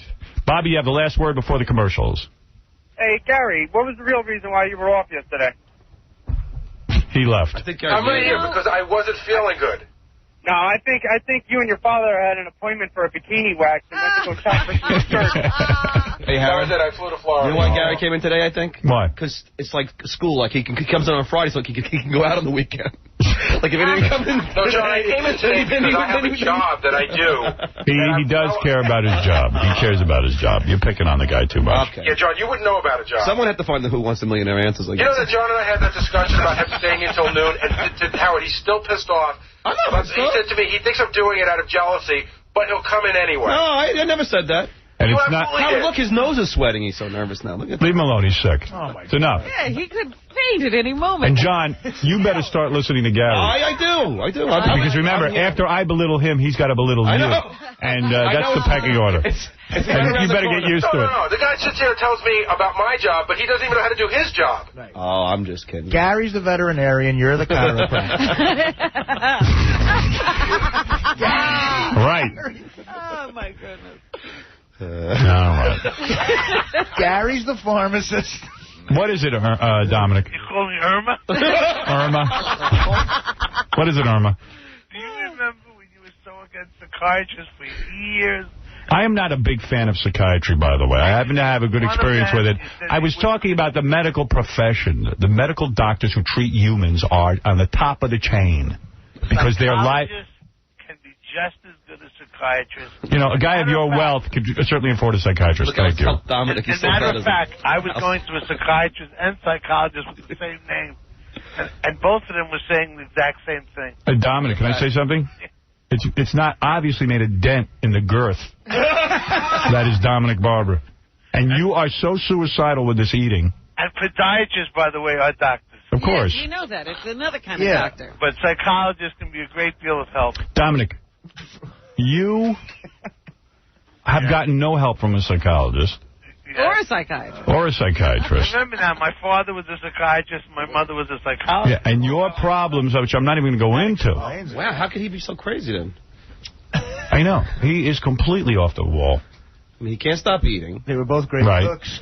They were both great cooks. And the other stuff you don't even want to talk about on the air. No. With his Viagra and everything else. Oh, half the things that we know about. Right. I'm trying to take a little blame away from Gary. All right. Gary will do fine. Don't worry about him. He's going to go yell at John. Thank you. He has his outlet. All right. Yeah, he'll get out his aggression. I wouldn't yell at John if John didn't take notes of the way I work. Oh, Gary, come on, we're kidding on the air. Yeah, so, you're another Don Rickles. Oh, you're a jerk, Oh, just kidding. I never said you were a jerk. Gary. Who tears me down and then goes, oh, but it's all in fun, we're just kidding. I wasn't kidding. No, but I was. That I'm aware of. At least I'm not Don Rickles. You're John Rickles. Right. Oh, God, come on. No, you attacked me first, Gary, so I had to fight back. Thank you. All right, we're going to take a break. This was great. This is good radio. I love it. And we're going to, we have so much to get to. We'll be back right after this.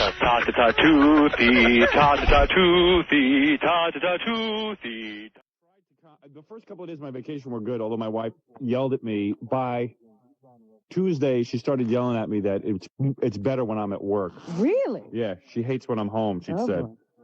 Because all I do is yell. And I wasn't yelling. I was just trying to, like, sort of straighten her out. Uh-oh. Like the things that she does wrong. You were evaluating her home life, huh? Yeah. I was like the stepfather. It's always nice to have somebody come in and now tell you how you're living wrong. I was like that guy List, you know? I was just sort of staying at home. Yes, and you're trying to save your family. Yeah, I was just trying to make sure that they were perfect. Like that guy in Stepfather 1 and 2. Make sure they're perfect family. You want them to go to heaven when Right, they die. right. Want just things right. A nice family. Where do I begin? Well, we're definitely full of ourselves. I, first of all, want to thank New York. I'll do it in the order that it all happened. All right. Because Wednesday I got the New York ratings, and Tom called my house, and Tom is not allowed to call my house when I'm on vacation. That's our general manager. He's not allowed. So why was he doing it? He said, Howard, pick up the phone. I have good news. So when I heard good news, I picked up the phone, and he started laughing. Because he knew that I was listening. Yeah, he's sitting there listening. Yeah, right. So I knew it must have been about the ratings. And New York is interesting. In Philly, we went through the roof, and it was like front page news. And really, in New York, we kind of did something amazing. We defeated the Zoo again. It appears that we are the #1 radio show in the morning. And, New York, the only mention we got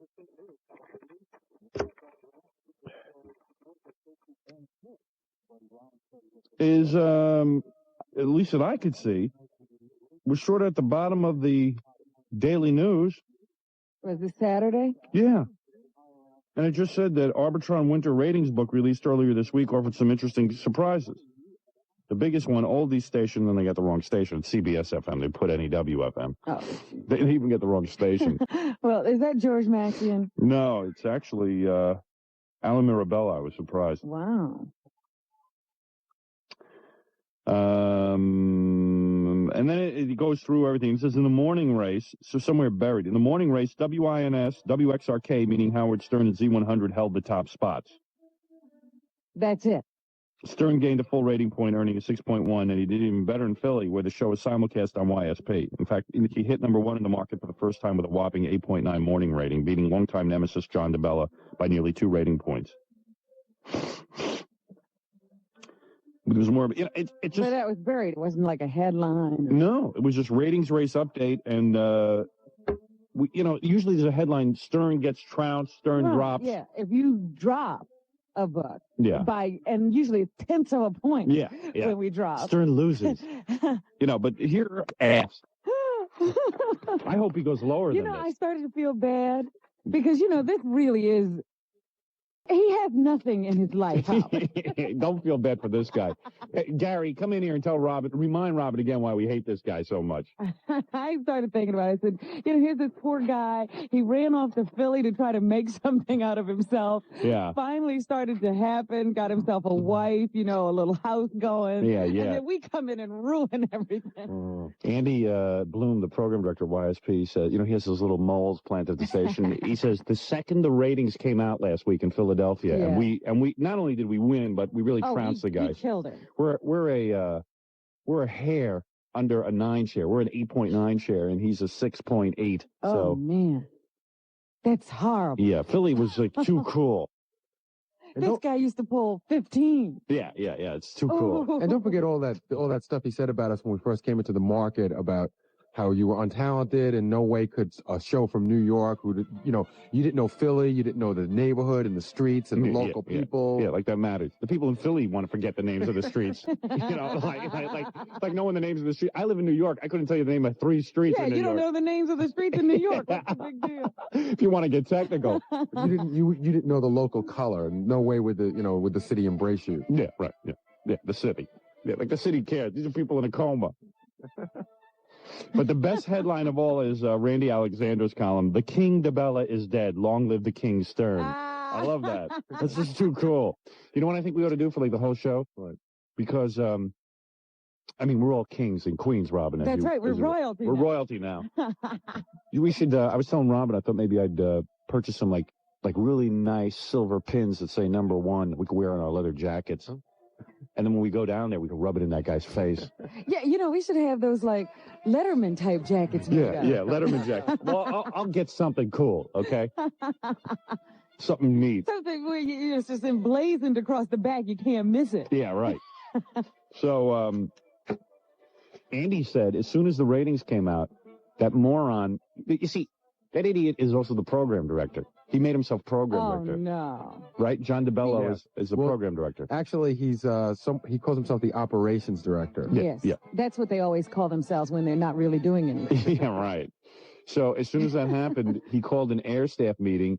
And as soon as you knew the ratings came out because the midday jock put on an hour record, like a whole album. So they had a staff meeting. Yeah, a staff meeting. Oh, no.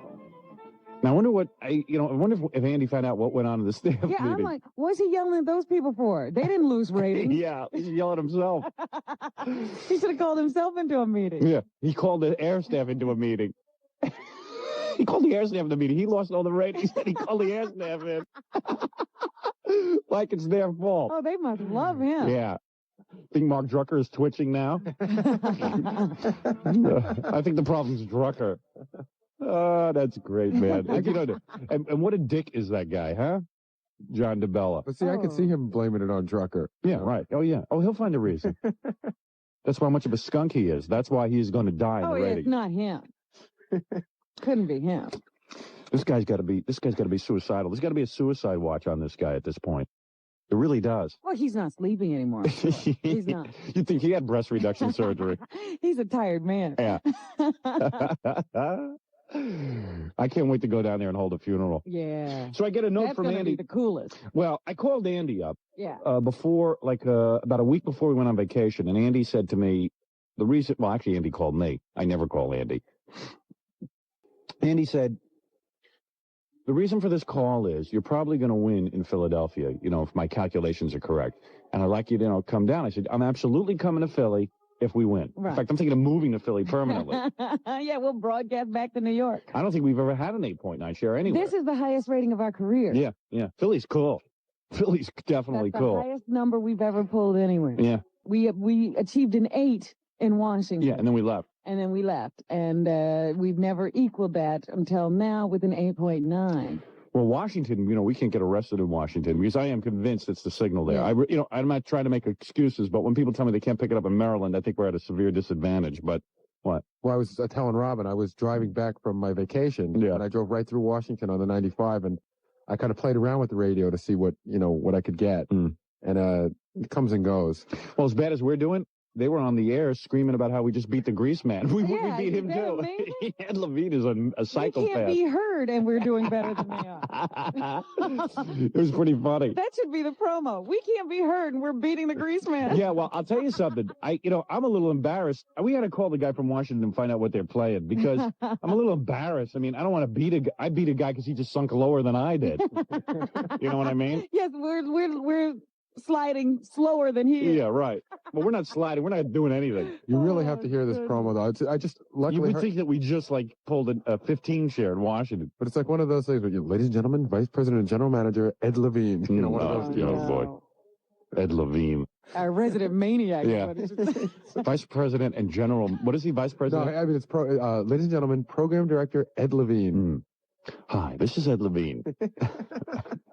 We got to hear that. Wait a second. Let me take a commercial break. We'll line that up. And, there's so much happening. I got to read you some of these articles, take some phone calls. You didn't tell me what the article said. I want to hear what you they're funny. Faxed. Well, let me just say that in Philadelphia, let me just show you this is the headline, Long Live the King. Yeah. Stern Gang in Triumph. I know somebody called me and read me Stu Bykowski's. It was really funny. Column was funny. Yeah. Stern passes DeBella in morning radio war. Howard ranks first. Oh my goodness! Look at these. Look at it. It doesn't end. It's like Howard Stern dethrones John DeBella in ratings. This man couldn't get away from it. Here's the front page of the Philadelphia Daily News. This is all we wanted. We didn't want money for this. All we wanted was just beating this guy's pants off. Can you imagine? He couldn't pick up a paper. Stern tops the bell. This is the front page of the Philadelphia Daily News. Oh, man. He couldn't pick up a paper. He couldn't walk outside his house. He couldn't go anywhere. He couldn't pick up the phone. Yeah, good. Because I got to tell you something. This guy is the biggest jerk on 2 feet. Can you imagine his wife? Honey. Wait a second. I married you. You were number one. And when I met you, you were like a big deal. What am I supposed to do? Honey, what happened? Yeah. I'm supposed to be sleeping with the number one Philly man. Yeah, I'm going to have to go to New York. I'm going to have to move to New York. Oh, this is too cool. I can't wait to play all this stuff and read you some of the articles. And who's that on the line? That's the guy from Washington. Oh, yeah? Who played us the promo. And then Andy Bloom just called on the hotline in the office. Oh, good. I want to talk to Andy. Okay, well, we call him at home. Oh, good. All right. Because I do have to yell at Andy. Oh, dear. You have to yell at him? Well, Andy's a bit of a screwball. He really is. He's a good guy and everything. Left to his own devices.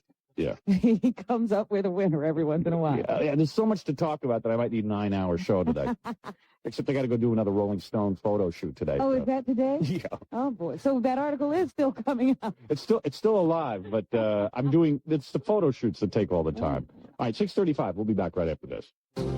94 WYSP. What has something to do with that? Oh, I agree with you 100%. You don't have to agree, but... Oh. I thought maybe something else had happened on vacation. I suppose, Jackie over there, we should congratulate you. All right. Oh. I don't know why you're congratulating him. He really didn't do anything, I want to be honest. I mean, we've been carrying him for how long? Yeah. Well, anyway, I even congratulated Scott the engineer. Wow. You must be feeling magnanimous. Yeah. Although I could make a good argument that he hurt us. I don't know. When you pull a 6.1 and an 8.9. You got to congratulate everyone. Yeah, I think so. Got to be magnanimous. I even told Tom it was because he's such a good general manager. But he chuckled. He knew I didn't mean it. Yeah. Quite frankly, he's been a drag on us. He was holding us back. Yeah. He always had. He's been, these meetings and not getting us equipment, making us fight for carts and pens. Now, come on. Let's be big. Let's be big about this. All right. Let's bring Tom into the fold. Thank you, Tom. Yeah. And we've never had higher ratings until our brilliant program director, Mark Chernoff, came aboard. This is true. Yeah. Mark has been a great deal of help to us, ridding us of guests, because that was clogging up the show. Yeah, right. He got rid of a lot of our guests. He actually turned them off. That's right. Or got them booked on the Turtles show. Or made them DJs. Yeah. Yeah, but mostly any good guests we had, he gave them Friday night shows. So he's been a huge help in all of this. And we want to thank him as well. Hello?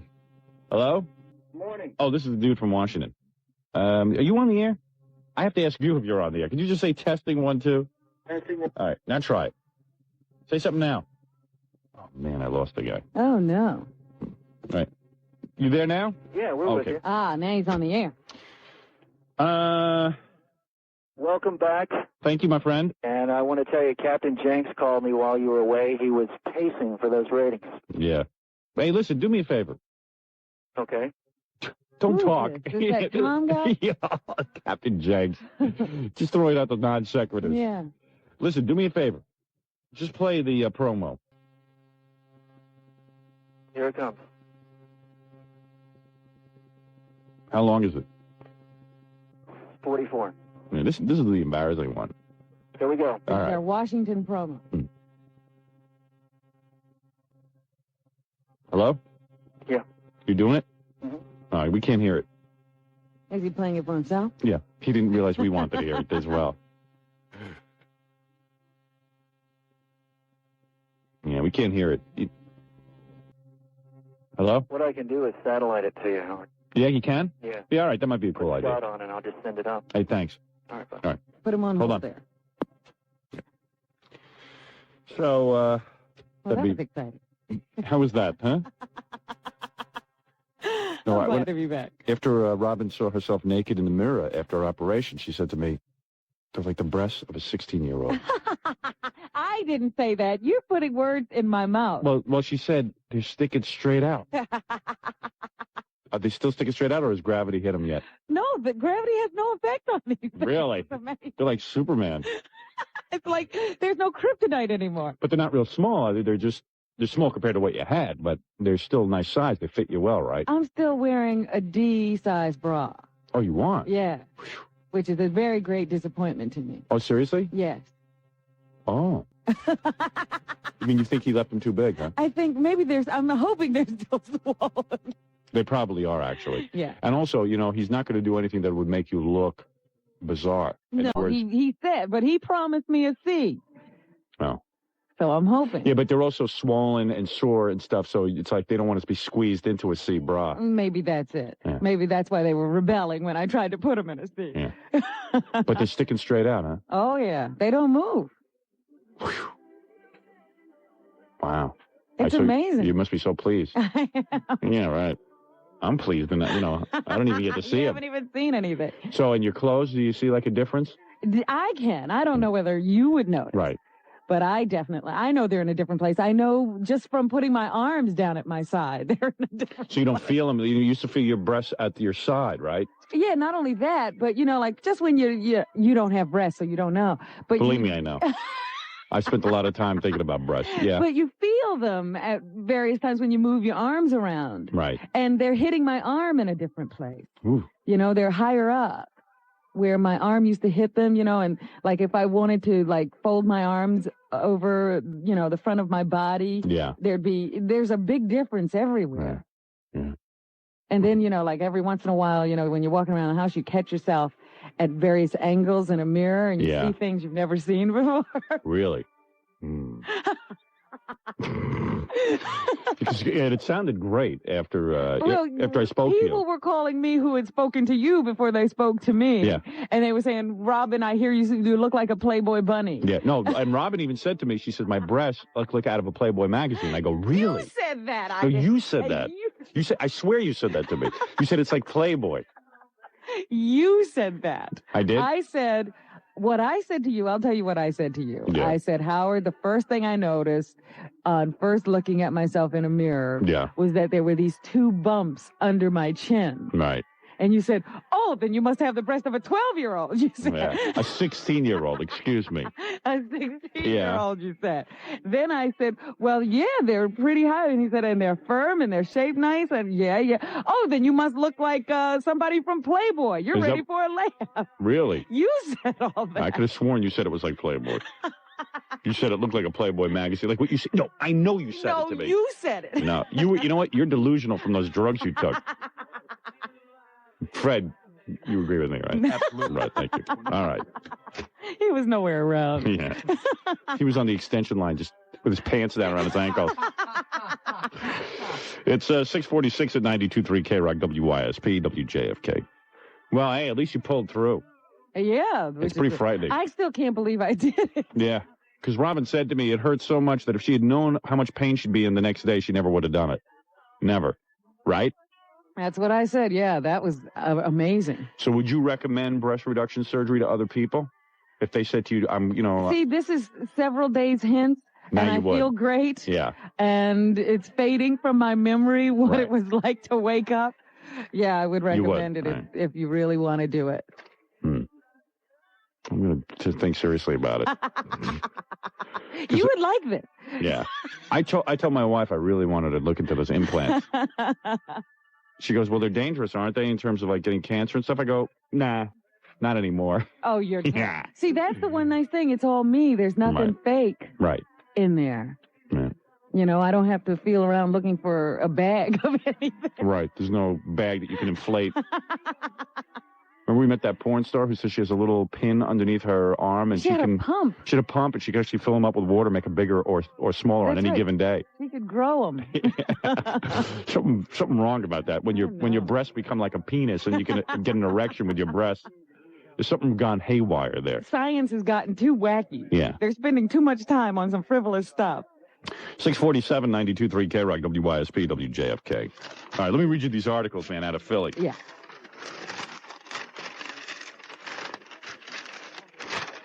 We should get Andy on the phone, too. Hey, Gary, get me Andy on the phone. I know he's dying to get on the air. So what did he do? You were about to tell me that he did something wacky? Well, I had it all arranged that we were going to go down to Philadelphia and do our show this Friday. Ah. You know, would make sense. We just won. We go on Friday.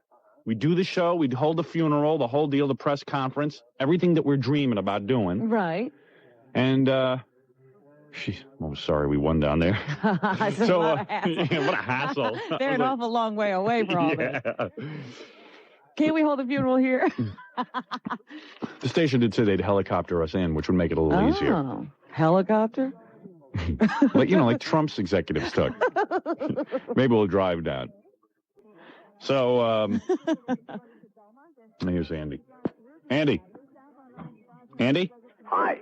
Hi. Hi, Robin. Hi there. Boy, you got a ballsy voice. We got the ratings. Congratulations. Well, listen to his voice. I feel Andy does, I'm going to give Andy some credit now because when you left, we were doing okay in the ratings, but when Andy came back, because Andy left for a while to be a consultant. Yeah.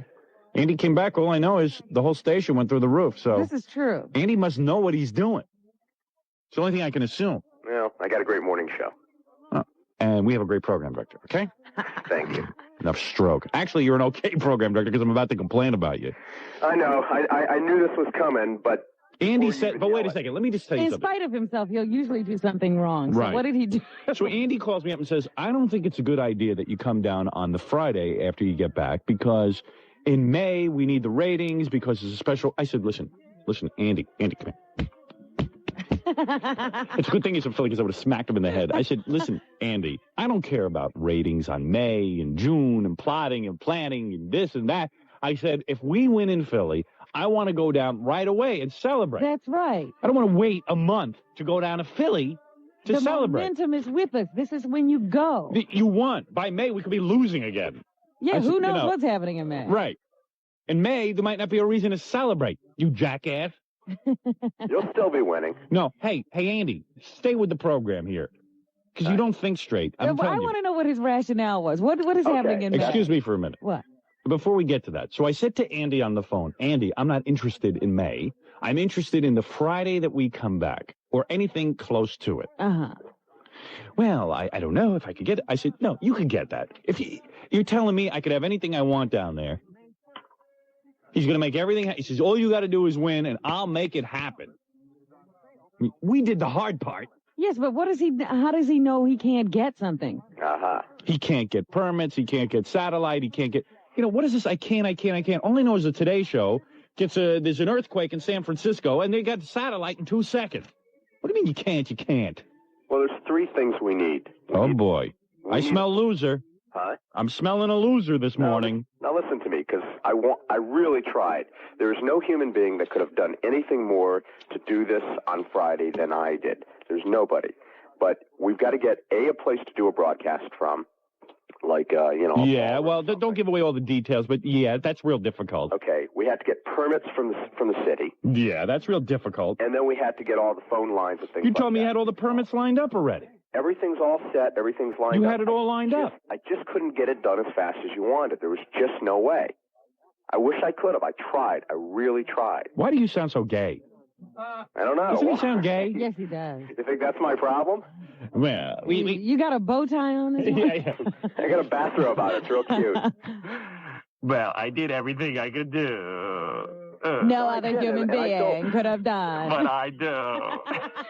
And I felt bad that I couldn't get it done faster, but there's no way. There's no way anybody could. You're not married, are you, Andy? Definitely not. And that woman left him. Yeah. No one here today but my dog. Does that count? So anyway, I was reading the Inquirer. They're saying Richard Chamberlain is gay. I said, boy, that comes as a big shock. Yeah, I mean, aren't they a little late with that? Yeah. What took them so long? It was pretty cool. They had the 3 tabloids right next to each other, and one said, Richard Chamberlain is gay. One said, Richard Chamberlain is gay. The third one said, Richard Chamberlain, I'm not gay. How dare you? He's got to be thrilled. He's got to be thrilled with that publicity. Well, with that great facelift, making him look like an old woman. Yeah, and meanwhile, they found like the gayest picture they could find. He's sitting there with like a Hawaiian lei-on and a kimono. No. I make sure there are no pictures available of me in a kimono. Don't ever get into an Hawaiian shirt. Or a lei. Yeah. Richard Chamberlain. Yeah. Okay. Yeah. And he goes, I'm not gay. I've been living with a man for 10 years, but I'm not gay. What are you doing with living with a guy? There's no reason to live with a guy. Well, he's thinking about it. Yeah. Well, hey, he might not be gay. You never know. He says he's not. The newspaper says he is, but he says he's not. How do you fight a headline like that? Yeah, right. What do you do? You call up, I picture you call up like Rogers and Cowan, one of the big public relations firms. Listen, they say I'm gay. I want to get out the word that I'm not gay. I'm on every front page. What do we do? I recommend you get behind a very big charity. A very, like a heterosexual charity, like the Ku Klux Klan, something very macho. First of all, stay away from the AIDS charity. Yeah, no AIDS for you, pal. No AIDS charity benefits. Whenever you hire a publicity firm, they tell you to do charity work. Yeah. I swear to God, it's true. It's just you got to do the right charity work. I had an interview recently with a public relations firm. Figured, hey, maybe I need some public relations. I got a lot of things I want to announce. And they said, well, and then I want to class up my image on Madison Avenue. They said, well, the best way to do that is publicity with a charity. Yeah. Do charity. Give to charity, and don't even get it in the newspaper. And then somehow leak it that you don't want it in the newspaper. Yeah. Then you'll even then you'll be the biggest thing. I go, listen, come here, close to me. That's what I'm paying $2,500 a month for. Get out of here, get out. I could use the money. It's a tax write-off. Get out of here. Tax write-off. Some tax write-off. Right. Yeah, it's still $1,500 in my book. You think I am Rockefeller? Andy, stay with us. Yeah, Andy, don't die. Get one lung up here. So Andy calls me at home to tell me the good news about the ratings. Yeah. And then I get a note today from Terry who says that Andy wants you to know that you can't come to Philly till May, what is it? May 10th. Yeah. Somehow or other, he couldn't get it done when you wanted it done, but he was able to get it done when he thinks it would be done. In other words, he couldn't get it done for that Friday, but what about the following week? He couldn't get that done for that? No, only for May 10th, which was the original date that he wanted. No, it wasn't. Yes, it is. Yes, it was. Yes, it was, Andy. Originally, I'd wanted to do it or thought we might do it even later, but the first date that we could possibly do it... Andy, it's not good enough. Get to work. I can't. It can't be done. Andy, it's not good enough. You know, when we did it in New York, see, this is too much planning. When you did it in New York, were you doing a whole show from down there? All right, Andy. We did a show every day, Andy. Andy, I'm going to replay the conversation that you had with me, okay? Okay. Because unbeknownst to you, I record every conversation I have. You're now talking listen. to Richard Nixon. Yeah, you're talking to Nixon. All right, listen. Are you going to be able to get a permit so that we can advance notice this? Yes. You would? Yes, I can. Which is part of why Don't you think the authorities will get nervous and cancel it if we pre-announce it? This is the conversation I had with him on that Friday, before our vacation. Yeah. So tight with the city that it doesn't matter. Do you think that the other station will try and have it canceled? We already have permit in hand. They won't be able to stop it. I have permit in hand. I have permit in hand. Well, I was exaggerating a bit. Oh, you were. The permit was already, we'd already had a meeting with the city. You know, the permit is in hand. I'm so tight with the city. We're tight with the city. The city will take good care of us. But there's three things here. We need permits, engineering, and a place to do a broadcast from. All right. A place to get a broadcast from. I don't want to hear about May 12th. I don't want to hear about May 12th. I could be in Philly this Friday having my celebration. Broadcast from a studio, for that matter. Well, yeah, but don't deny me. But then you wouldn't be close to Rittenhouse Square, which is where the funeral is going to be. All right, listen to me carefully. Listen to me carefully. Go ahead. Repeat after me. I am a loser. Loser. All right, now. But a happy loser. Now, with that attitude, let's keep in mind that as your loser, I want to make you a winner. I want to come to Philly no later than... All right, if you can't get it together for this Friday... How about early next week? Yeah, early next week. We gotta, But believe me, I have tried to get all the three things we need together on the same But to day. come in May is it's sort of anticlimactic. Don't you get that? 14 days from now. It's not that long, and it's not anticlimactic. It's the biggest news in the city right now, and it'll be big news 14 days from now. I mean, I wish I could be easier, but there's nothing more I can do. It has to be May 10th or later. I can't get All right. Okay, Andy. Okay. I really can't. Now, remember, I want to come into town in a big way. That I agree with, yes. I want to have a big press conference, and Scott the engineer dressed up as the zookeeper with the big Jerry Colonna mustache. In a coffin. Yeah, and of course Scott won't be wearing his toupee. And I'm going to get those big plastic teeth, like the wax teeth. Yes, you got to get the big protruding teeth. The big protruding wax teeth. Because I'm looking at the picture of the guy with a sailor's cap. Sailor cap and the Hawaiian shirt. Yeah. Hawaiian shirt. And we want you to costume us with cool, like I want a Pope outfit for the funeral. You got that. And I'm going to have a nun's habit. Right, I want to look like Mother Teresa. I want a full nun's habit, like Gidget. No, the flying nun. Yeah, I want one of those big hats that flies. I want her literally flying through the sky with that. I want to be like Kathy Rigby and Peter Pan flying above the crowd. Yeah, Andy, I want you to aerodynamically work it out so Robin will lift off the ground. I'd like to see that. Okay, I can do that. I'm going to be Mother Bertrill or whatever her name was. Sister Bertrill. You got till May 12th to arrange that. I will have everything done for May 10th. Can we make that the official date? Well, I would like it earlier, quite frankly. And what is your whole rationale behind doing it in May? I can't get all three things. No, you had a rationale. What was the other reason that it should be There is no May? other reason. There is no other rationale. If I could No, you had a whole thing. I could go pull the phone conversation. Yeah, if I could do it anytime, I would push it back into May. This is further. That doesn't matter. Why? The ratings? Well, how does that help the rating? It just that's when the momentum, when all the big thing needs to go on. But it doesn't have anything to do with that. I can't do it. If there's somebody else that can do it, I'll step aside and let them do it. No.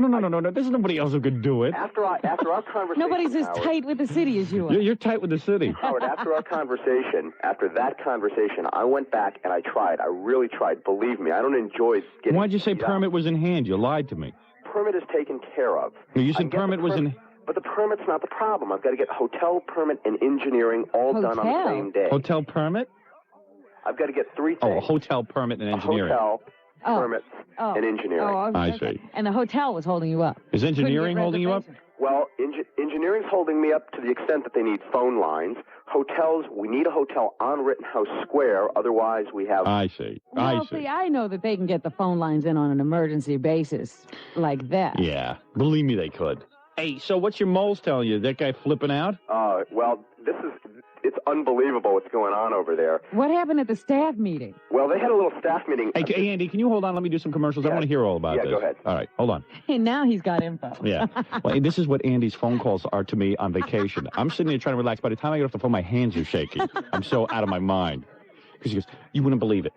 I go, boy, this is unbelievable, this guy. He's like Nixon. Yeah, I don't think he knows what's going on at his station. Yeah, right. He goes, you wouldn't believe it, okay? As soon as the ratings came out, they put a long record on. They had a meeting, and the zookeeper put his head through a Coca-Cola machine. I go, really? And he goes, yes, but nobody knows it. So I sent an immediate message over to them that with a new Coke machine, saying if you're going to put your head through a Coke machine, I will gladly replace it. and he starts running down this list of things that happened. See, he could immediately get a Coke machine. Yeah.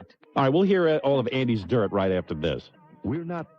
Hi, I'm Andy Bloom, Program Director of 94 WYSP, and by now you've probably heard or read about the winter 1990 Arbitron ratings. It's true, Howard Stern beat the Morning Zoo, and by a tremendous margin. But equally impressive are WYSP's ratings throughout the rest of the day. You've given us the highest ratings in WYSP's 20-year history, and we'd like to thank you for your support.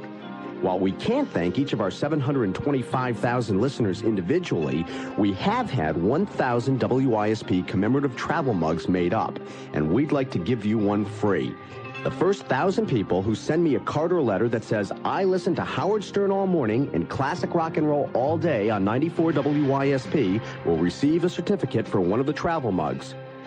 Ladies and gentlemen, Howard Stern. You were telling me. Why you had to do it. Yes, you were telling me that I had done the right thing. Yeah, well, I want you to be positive.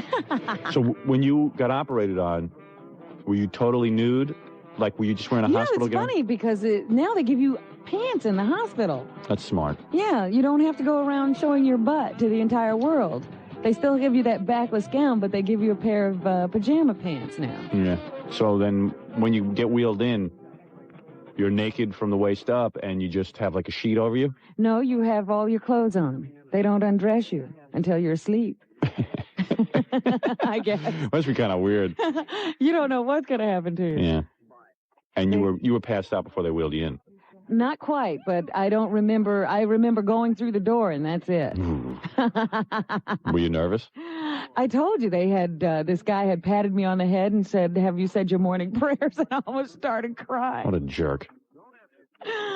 And then they give you some Valium or something to calm you down. You know, some mother's helper, as Jim Jensen would say. Mother's helper, the worst. The worst. I'm telling you. And you say drugs are illegal when tons of women every day are going to meetings and Mother's helper. Mother's helper. You jerk, Jim Jensen. What the hell? Nothing worse than a 50-something-year-old drug addict. You know what I mean? It's just like, they use all those corny phrases. Right. Yeah. So I got some mother's helper. Mother's helper. Well, anyway, the point is that... oh, let me just tell you that Jessica Hahn, I talked to her yesterday. Yeah. And she started on Nutrisystem last week. Yeah. And in her first week, she lost 4 pounds. Wow. My sister's down 10, and I saw her yesterday. And she looks unbelievable. She tells me guys are hitting on her in the supermarket, young guys. Oh, boy. You better watch out. I don't care. But and Jessica told me it's like the easiest diet she's ever been on. She really loves it. It works. She's having fun, and she's losing weight. They said they have free computerized weight analysis. Oh, really? That's new. Oh, they have a free... Oh, it is. Free spring checkup consists of free computerized weight analysis, free blood pressure test, free sample of nutritionally balanced Nutrisystem food, free super sipper water bottle. What's that? Oh, it's a big one of those big water bottles that has a straw in it. And a free safety fact sheet. Okay. Well, everyone knows how good Nutrisystem is. You just got to get on it. 1-800-321-THIN. 1-800-321-THIN. 1-800-321-THIN. What's that? There's a new article that Andy just set up. It's about how him and DeBella trade words of hate between each other. Let's see. It's pretty funny. There's a whole radio show going on between Andy and... Oh, cool. It's a shame DeBella can't figure out how to do this on the air. Yeah. This is pretty good. In the world of feuds, rather, these faxes are very hard to read, by the way, because, the whole left side is, like, cut out. I just faxed it from home. I have a cheap fax machine. In the world of feuds, several stand out above the rest. Donald and Ivana, the Hatfields and the McCoys. Add to that John DeBella and Andy Bloom. DeBella is MMR's morning man who has just been beaten in the ratings for the first time in almost 5 years. Bloom is program director of arch rival WYSP-FM, the station that did the beating. Not only do DeBella and Bloom hate each other's stations, they can't stand each other. They hate me worse than I hate them, which I didn't think was possible, Bloom said Friday. It has really gotten personal. The latest flare-up occurred Friday when Bloom, gloating over the station's rise in the ratings, said that MMR was so panicked that it had called an emergency staff meeting Wednesday and Thursday. Well, that's true, right? It is true. He acknowledges it in the next paragraph. Okay. Bloom further suggested that DeBella, who he feels is clearly unequal to the task of programming the station, his other duties, has been forced to call in the station's consultants Jeff Pollack and George Harris. Like they know what to do. Right. I know had Jeff. him in a hotel room, sitting on the edge of a bed. Sitting on a bed, stroking your legs. Jeff doesn't know what to do. Jeff just looks good in a suit. Yeah, right. Jeff's a nice guy and everything, and he's single and attractive, and I'm sure women would be happy to date him. But as far as programming his station, I don't know that he knows what to do.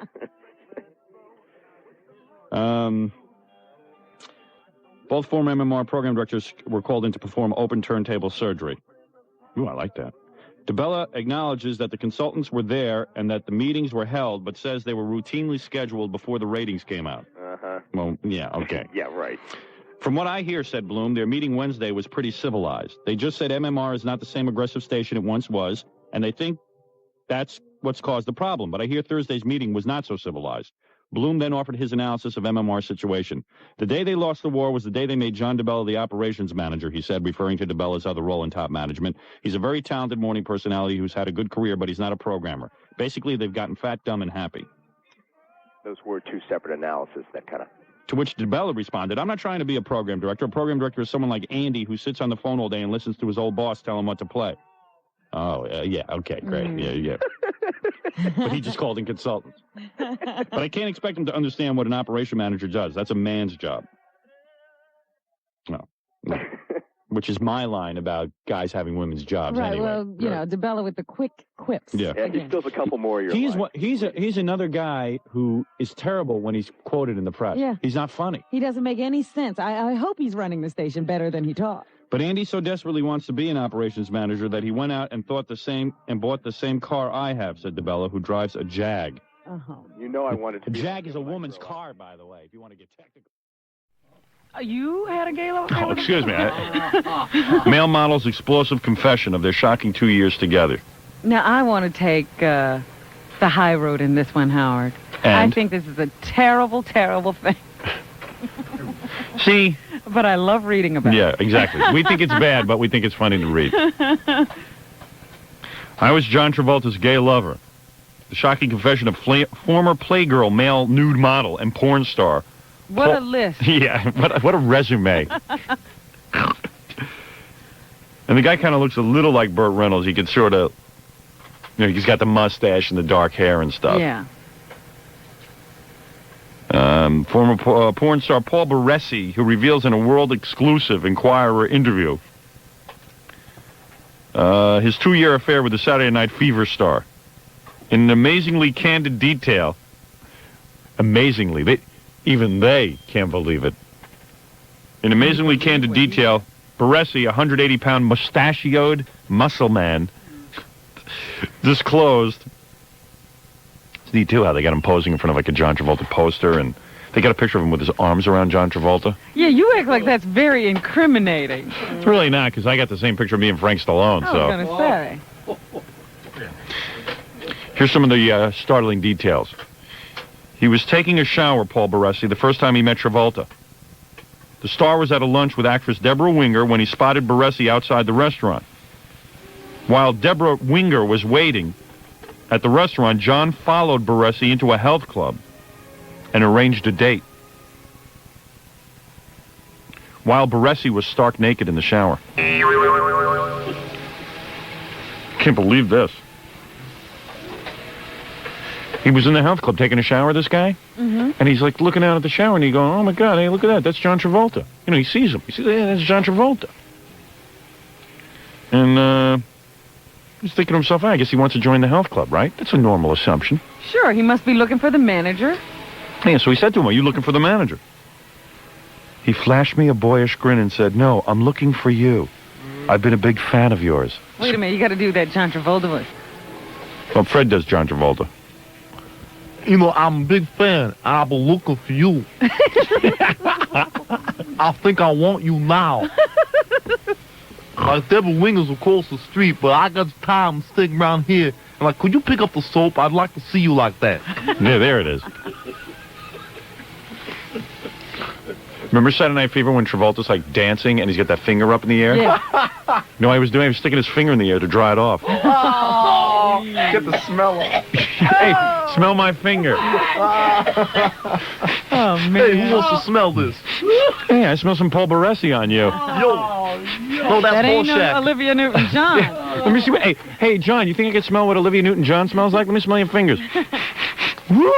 Woo, she's funky. Woo, man. You sure that's her? Woo, that's nasty. Woo. Ooh, you nasty boy. Olivia Newton-John smells like a guy. Like the worst, foulest part of a guy. Oh, God.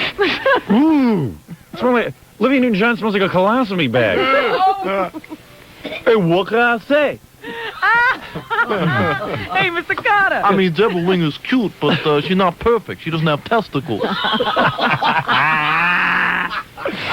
Anyway, so,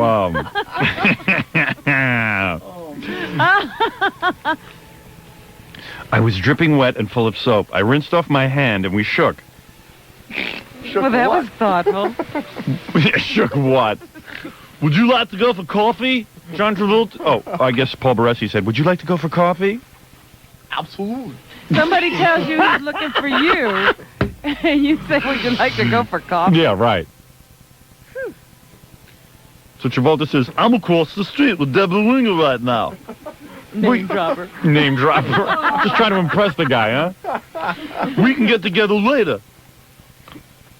How's my impression there, Frank? It's getting there. It's getting there, all right. I'm not the impressionist on the show. So they arranged to meet at a restaurant called Joe Allen.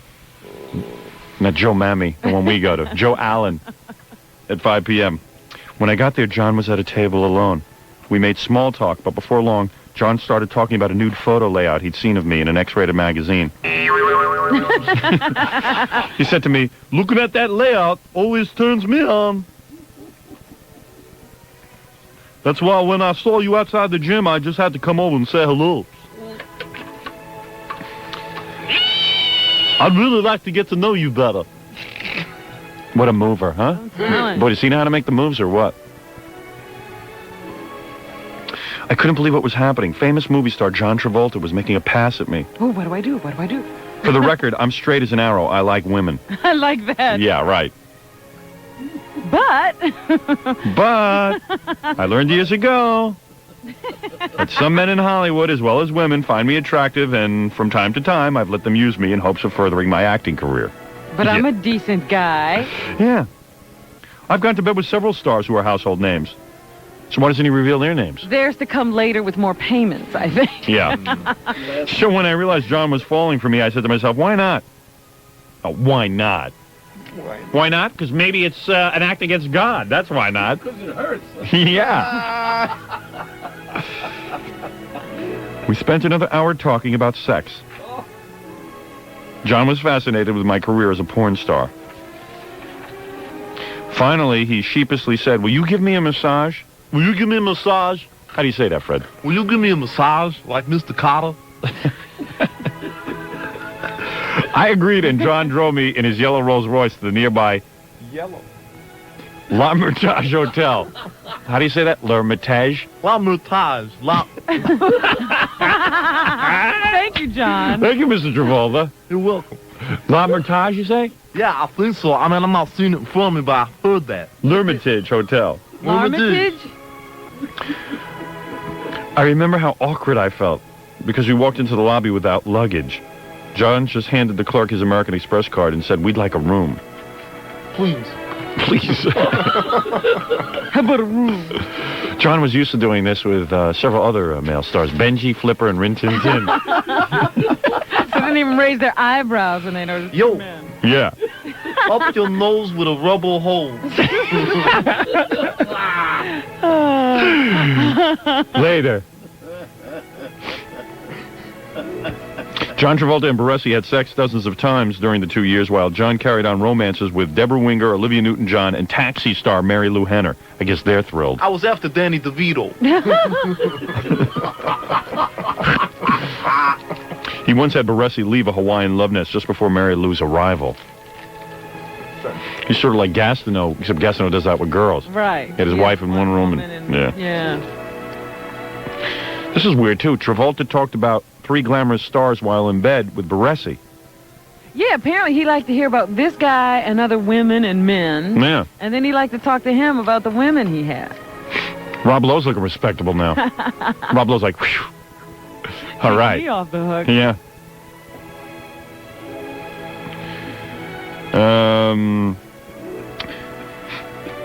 We got a corner suite with a patio. At first we sat on a couch together and he asked me for details of what I did with my girlfriends.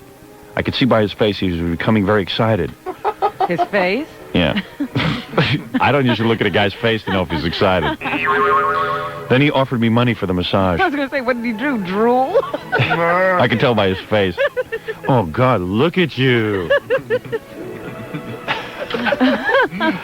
Then Travolta savagely treated me like a bowling ball. Poking and probing. With no holes. Right.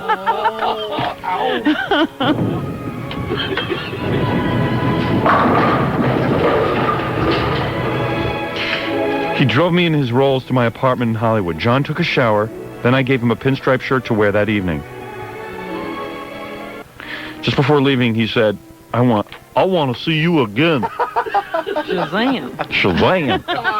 Give me your number. Golly. About a week later, he phoned me from his Santa Barbara ranch and asked me to come and give him a massage. I'll pay you for your time, he said. Then he gave me directions and laughed. You can't miss the place. Ronald Reagan is my neighbor.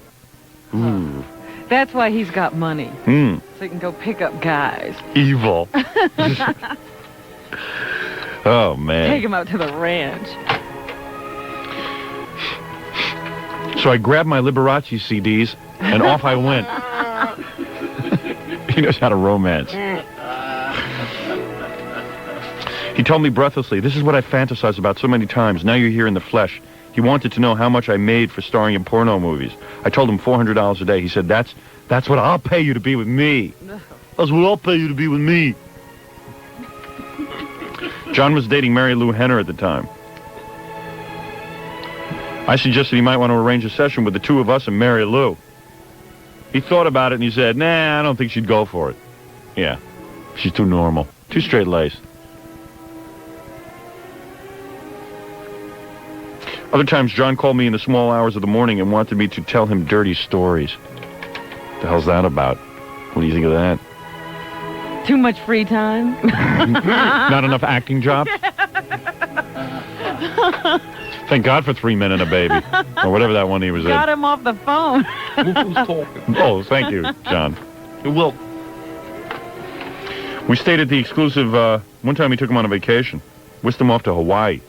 We stayed at the exclusive Maundy Laney Bay Resort. I bet you they're changing the sheets right now.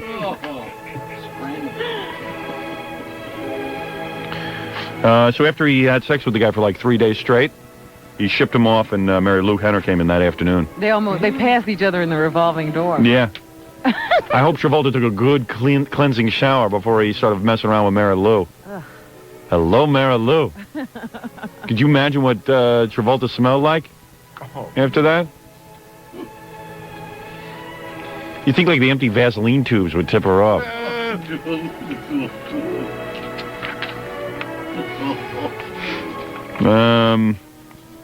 I don't know. It goes on and on. While John was carrying on a hot romance with Olivia Newton-John, later that year he called me in the wee hours and said he was terribly depressed. Olivia had just left his room and he asked me to come over. Yeah, he'd be depressed too. You know, he just had sex with a beautiful woman. Woman. A woman. Oh, I'm really down. Yuck. I'm so depressed. I need a man. Oh, come on, quick, get over to my place. Oh my God, what have I done? Hello, Frisco. When I got there, he told me, I don't know what to do. I love Olivia, and I'm sure she'd marry me, but if I pop the question, I'm not just sure what I want. I embrace John. I'm sure what is this guy, a psychopath? Imagine that, you know, a lot of these gay guys are doing this. They're getting these women trapped into these relationships. Olivia would marry me. Why don't you tell her about yourself? Talk about the second she leaves the room, you're calling up some porno guy. That's not very nice. Tell her about your fantasies. Yeah. Talk about every time you're making love, you're thinking about a guy. The next day, John worked through... I embraced John and we talked until sunrise. The next day, John had worked through his depression. See how fast a man works? Yeah. I guess the male buttocks helps you get out of a depression. You know, they ought to stop all that Thorazine. Yeah. Right. You want to cure depression? The following year, when Olivia decided to marry her actor Matt Latanzi, John said, I couldn't be happier for her. Get her off of me. Yeah. Maybe she could introduce me to Matt.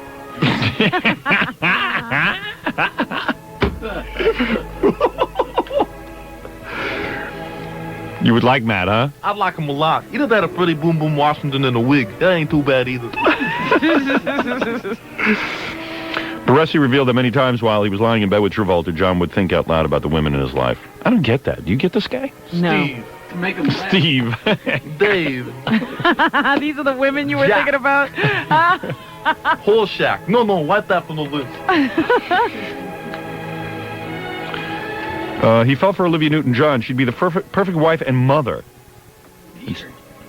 What? Beard. Beard. I guess he was thinking about the women to make him last with the guy. I guess, yeah. So he wouldn't orgasm too quick. John, what are you thinking about, my love man? Marilyn Monroe. I can last for hours. If I think of Lily Tomlin, I can last for weeks. Hey, if I think about Lily Tomlin, I could last for weeks. Yeah, what's that to say? Travolta introduced Baresi to Sly Stallone at the Rockies Stars Brentwood home in 1983. Yo.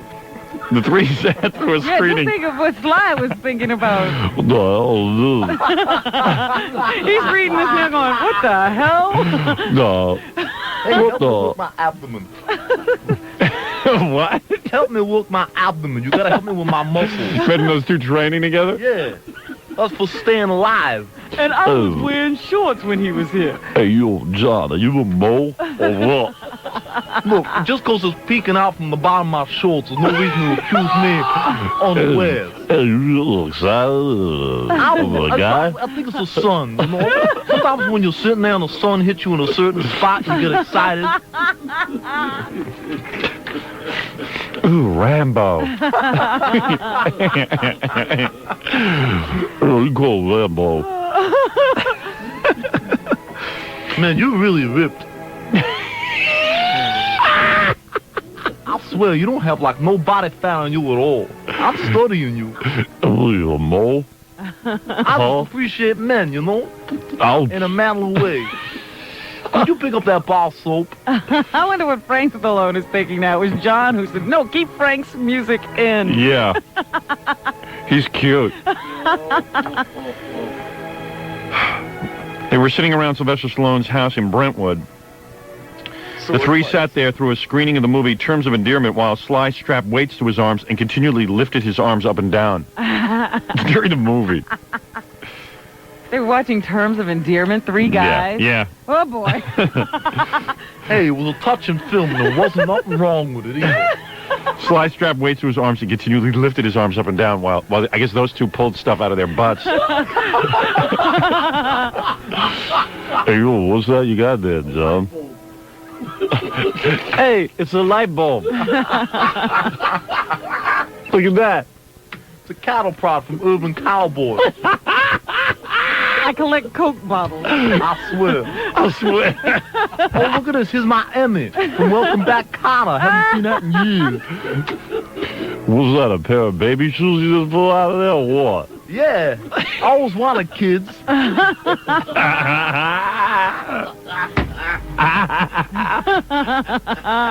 This is a pretty funny story, huh? I'm telling you. Particularly when we read it. I just can't picture, like, sitting there watching a sensitive movie like Terms of Endearment, you know, pumping iron. No, he's got weights strapped to his arm. He does not, it's not even hand weights. Yeah. They're strapped on. Can you be that into working out? Maybe at some point during the movie you go, you know, I'd like to just enjoy the film. I'd like to have a good cry.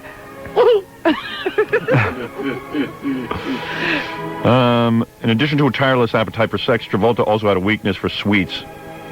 He'd go on eating binges between the movies. John was making the movie Staying Alive. He practiced dancing all day and worked out all night to get in shape. One night, John stripped off a red sweater Sly had given him and said, I want you to have it. It shows off your chest and you look great in red. Oh, boy.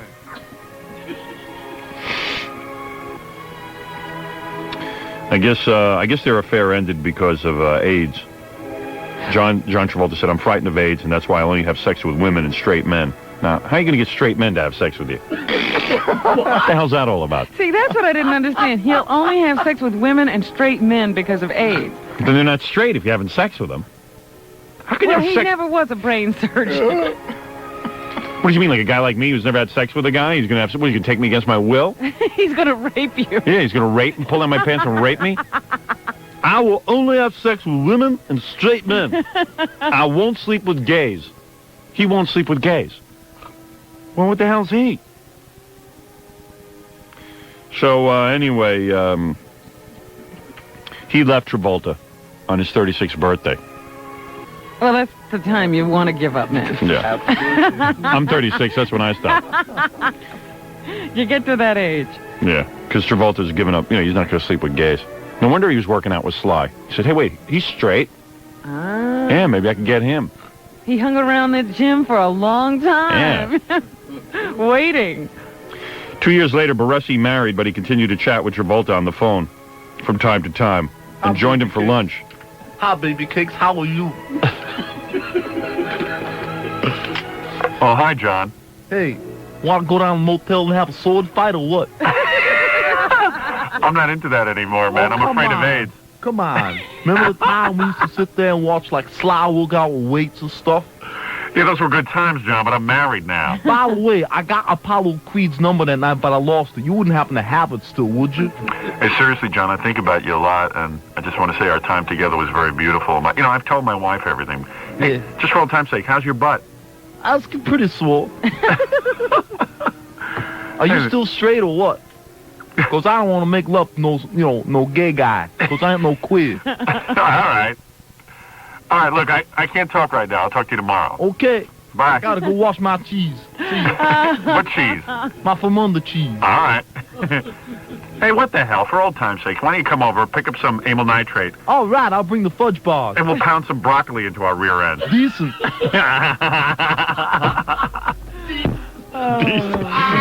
Excellent.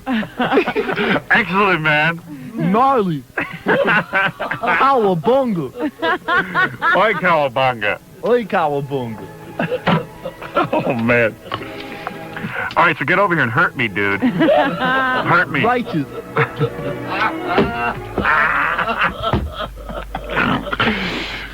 Good article.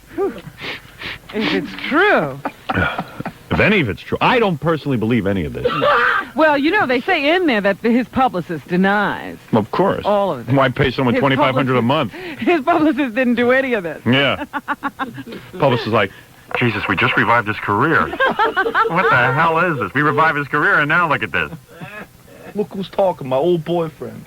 Yeah. Look who's talking, too. This is a sequel. Yeah. Tom Baresi's talking. Tom Baresi and John Travolta. And he ain't shutting up. For my birthday, John invited me to his ranch, but I slept alone, and in the morning we embraced and said farewell. 2 years later, Baresi married, and last time I saw John was this past March 14th while he was staying at the hotel in Bel Air. When he heard he was in town, he invited me over, and we reminisced about old times. John even gave me a fruit basket and a bottle of wine as a token of our years together. Well, nice way to pay him back by putting in the newspaper. Old friend. Yeah, what's that all about? Old friends, silently dying like bookends. All right, Robin, let's take a break and get into more news. All right. If you can top that. Oh, I'm going to try. You've set a high watermark for me, but I'm going to try. Come on, Robin, let's do the forbidden dance. Lambada? You want to do lambada? Yeah, with you. Whoa. You and your new breasts. You ever going to go braless now? Oh, I plan to all the time. Seriously? Are you really going to? Of course. Woo. Let me ask you a question. I want you to answer me honestly, because you've always been honest with me. Yes. Have you, stood in front of a mirror, totally naked? No, let me finish. And, sort of posed and stuff in front of yourself? Oh, Howard. How dare you ask such a question? Because we were just discussing that. What were you discussing in there? It was just kind of I'm sure, it's just like if you got a nose job, you would stare at every angle. I could just picture you, crooking one leg forward and, squeezing your... Oh, actually doing a Playboy layout. Yeah, have you done a layout in your bedroom yet? Not quite. I picture you, shaving lightning bolts down below, and, just getting yourself completely... carried away. Playing slinky with your chest. Hey, listen, I don't blame you. If I was in your kind of shape, I'd do the same thing. Somebody was asking me about the pencil test the other day. Who, Mano DeBongo? Yeah, he was on the phone. It's not only your breasts. If you were at your old weight and you had done this with your breasts, no one would care. No one would care. But now you're thin. And, in fact, my wife was asking me, she said, well, did Robin gain weight after the operation? She can't, exercise stuff. I said, no, it doesn't appear that she's gained weight. Nope. You haven't, have you? Makusa. I hate to interrupt this song with a commercial. Yeah, do you have to talk about your breasts during Saw Makusa? Nika Saw. Dig it, Nika Saw. Before we get on with Young MC, there is a segment that we were supposed to start at 8 o'clock, and we're late getting to it, okay? This is where we ask a comedian to come in for 2 minutes, just like Jodie Carson. Now, Marvin has never heard this before because he's been on the road. Yeah. we said, hey, Johnny Carson's a real hump, right? But it would be kind of cool to be like Johnny Carson. Whoop, hump, whoop. Wouldn't it be kind of cool to just sit there and go, okay, here's a comedian, let him go on for 2 minutes, and then say goodbye to him, unless he's so great that you get him to sit down. That's right. Whoop. Jerk off. Whoop. So, what we'll do is, this is like the Johnny Carson show, because we have a guest, young That's MC, right, and he's already on the couch. He's about to be thrown out of the couch, but he's on the couch.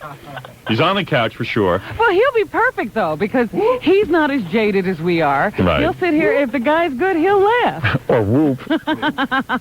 Go, boy. Go, boy. Big boy. Go, boy. So we'll sit here very pompous, like we're the ultimate judges in comedy. It's very difficult to make us laugh. This is the way we have set ourselves up as the ultimate judges in comedy. Yeah. We're doing what Johnny does. Johnny just reads off cue cards and everyone thinks he knows something. Started Dice Clay. Whoop. Go, boy. Go, boy. All right, so here it is. Get him out here quick. Ladies and gentlemen, give me the Tonight Show theme music. I'm proud to introduce to you a young man. Hello, Ed, by the way.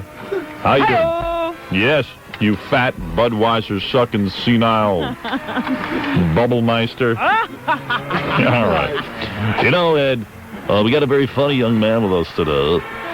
The young gentleman from Long Island, New York. What the hell happened to my Johnny? I don't know. Sounds like Arthur Godfrey. Doesn't it? Oh. This is a very funny young gentleman. From Ohio, excuse me. Oh, he's from Ohio. This is Bob. Ohio. Bob in your face. Ohio. Ohio. This is Bob in your face Gollum. He has the same name as that not mass murderer, but the guy who murdered that girl. And he'll be seen in the new Martin Scorsese film Goodfella. And he'll be at Governor's on Long Island tonight and Rascals in West Orange tomorrow night. Let's have a big round of applause for Robert Gollum. Yeah. All right. Yeah. Yeah, Robert. I'm not real happy to be here. Uh-oh. I live in Staten Island, New York. You know what that is? You know what it costs to go over the Verrazano Bridge now? $5. The mob is not even dumping bodies in Staten Island anymore. It's like $5. Dump them in Bay Ridge. I gotta tell you, New York. You know, I don't want to yell at Jackie Martling. I don't want to get into a tizzy with him, but I told him to hire Comstar. He's thinking about getting computers, but he says, no, my brother's going to put it together for me. How you doing on that computer, Jackie? Oh, my brother had a baby, and he hasn't been able to get out to the house. And, once he gets done, he's going to put it together for me. So it's working for you. You just got it in boxes now. Yeah, believe me. How much you want to bet he hires Comstar? Oh, eventually. But he'll have gone through how much hell before then? No, plenty. Who is Comstar telling me just did a computer installation for? I think Scott the engineer is thinking of getting a computer. Oh, really? God knows for what. And he tell me knows something. to get help. Jackie, weren't you a little... I saw the envy look on your face yesterday, because I know that look of Jackie's when he's getting a little jealous. Yeah. He was like, gee... guys helping you out and telling you everything. Yeah. Tell me you weren't feeling a little... Yeah, because I sat there, I've gone through the whole learning thing on mine, and it's and you real still don't tough know. by yourself. Right. I got to admit. And now you got to admit you want to call Comstar, but at this point you're afraid to call Comstar because it would look to me... It almost look like you acquiesce to what I do. That's right. He's capitulating. He can't do that. Well, I'm lucky. My brother's going to... He's going to set up my computer. And I talked to Wayne about it. I said, Jackie will be calling you. But the thing is, if Jackie really wanted to go national, yeah, he would get the best computer service right away. I mean, after all, he's got to get that mailing list together. Yeah. I hear him on the phone all the time talking to people. As soon as I get that mailing list. My brother's going to put a mailing list together for me on my computer. As soon as I get that, is that what he talks about on that phone? Because after this, Jackie darts off into the Jock Lounge and makes about 500 phone calls. He disappears now. He does business. He has, I have my business to take care of, so he has his business. Right, he's in another office. Yeah, he's frantic phone calls. Yeah, and they're frantic. Instead of watching you eat potatoes. And I always wondered. Yeah, I never see him doing anything. Right. But he's always making calls. Yeah. So what do you hear him saying? The mailing list. Oh yeah, once I get my mailing list together, I'm getting a computer and I'm working on the mailing list. What's going to happen seriously? What's going to happen when you get the mail? I'm always fascinated by Jackie's inner workings. Wait, what's going to happen when you get the mailing list? She's making up what you No, come on. What are you going to do with the... You are making a mailing list, aren't you? I've had a mailing list for years. Okay, but you're going to put it and you're going to put it into the computer. I heard you saying yesterday you were taking your mailing list home to load into your computer. Yeah, but what are you going to do with yours? Our mailing list is used for in case we have you want products. to notify your people Right. what you're doing. And that's right. why I okay, have fine. Okay. So what will you be, I don't know why you We're not putting down the mailing list. Why don't you say Howard has a mailing list? No. Just tell me what you were on the phone. Can I be honest, though, for a second? He wants to know what I do with my mailing list. I don't do anything with it. I've never used it. All we do is when someone writes us a letter, we track their address and just save their address. Which is exactly what I do. But what do you do something with it? You told this person on the phone that as soon as you get years your ago, mailing But you said to the person, wait, he's getting defensive. I just want to know. All right. Okay. No, I'm not. No, what were you going to tell the guy on the phone as soon as you get your mailing list? I wasn't talking to anybody. She's making that up. It She doesn't make anything up. 3 weeks ago. What? She doesn't. I walked into that jock lounge. You were on the phone telling somebody as soon as you got the mailing list loaded into the computer, something was going to happen. Oh, I know what it was. All right. Okay. I was talking to Joe from Caroline's, and All I right. said when I had my New York City mailing list loaded into my computer, it would Go make ahead. it easier to notify people directly that I was working at Caroline's, because a lot of people in the city don't listen to this show because they're busy working in the city. As opposed All right. Okay. That's good. Okay. We just want to know. But I made it up. Right. Oh. So you lie. Robin, you don't make anything. Anyway, if you want to get You into got to computers, notify people personally. there's 2 ways to get into computers. Yeah. Especially if you're a bussman. The way Jackie does it? You can do it. You can do it Jackie's way, which is my brother's coming over next week. Well, he had the baby, and then you have a whole mess on your hands. As soon as the kids in college. Yeah. You'll see. I'm going to do everything yours does. You'll see. Okay. Anyway, he's so got to educate himself to computers. Oh, I'm studying DOS manuals.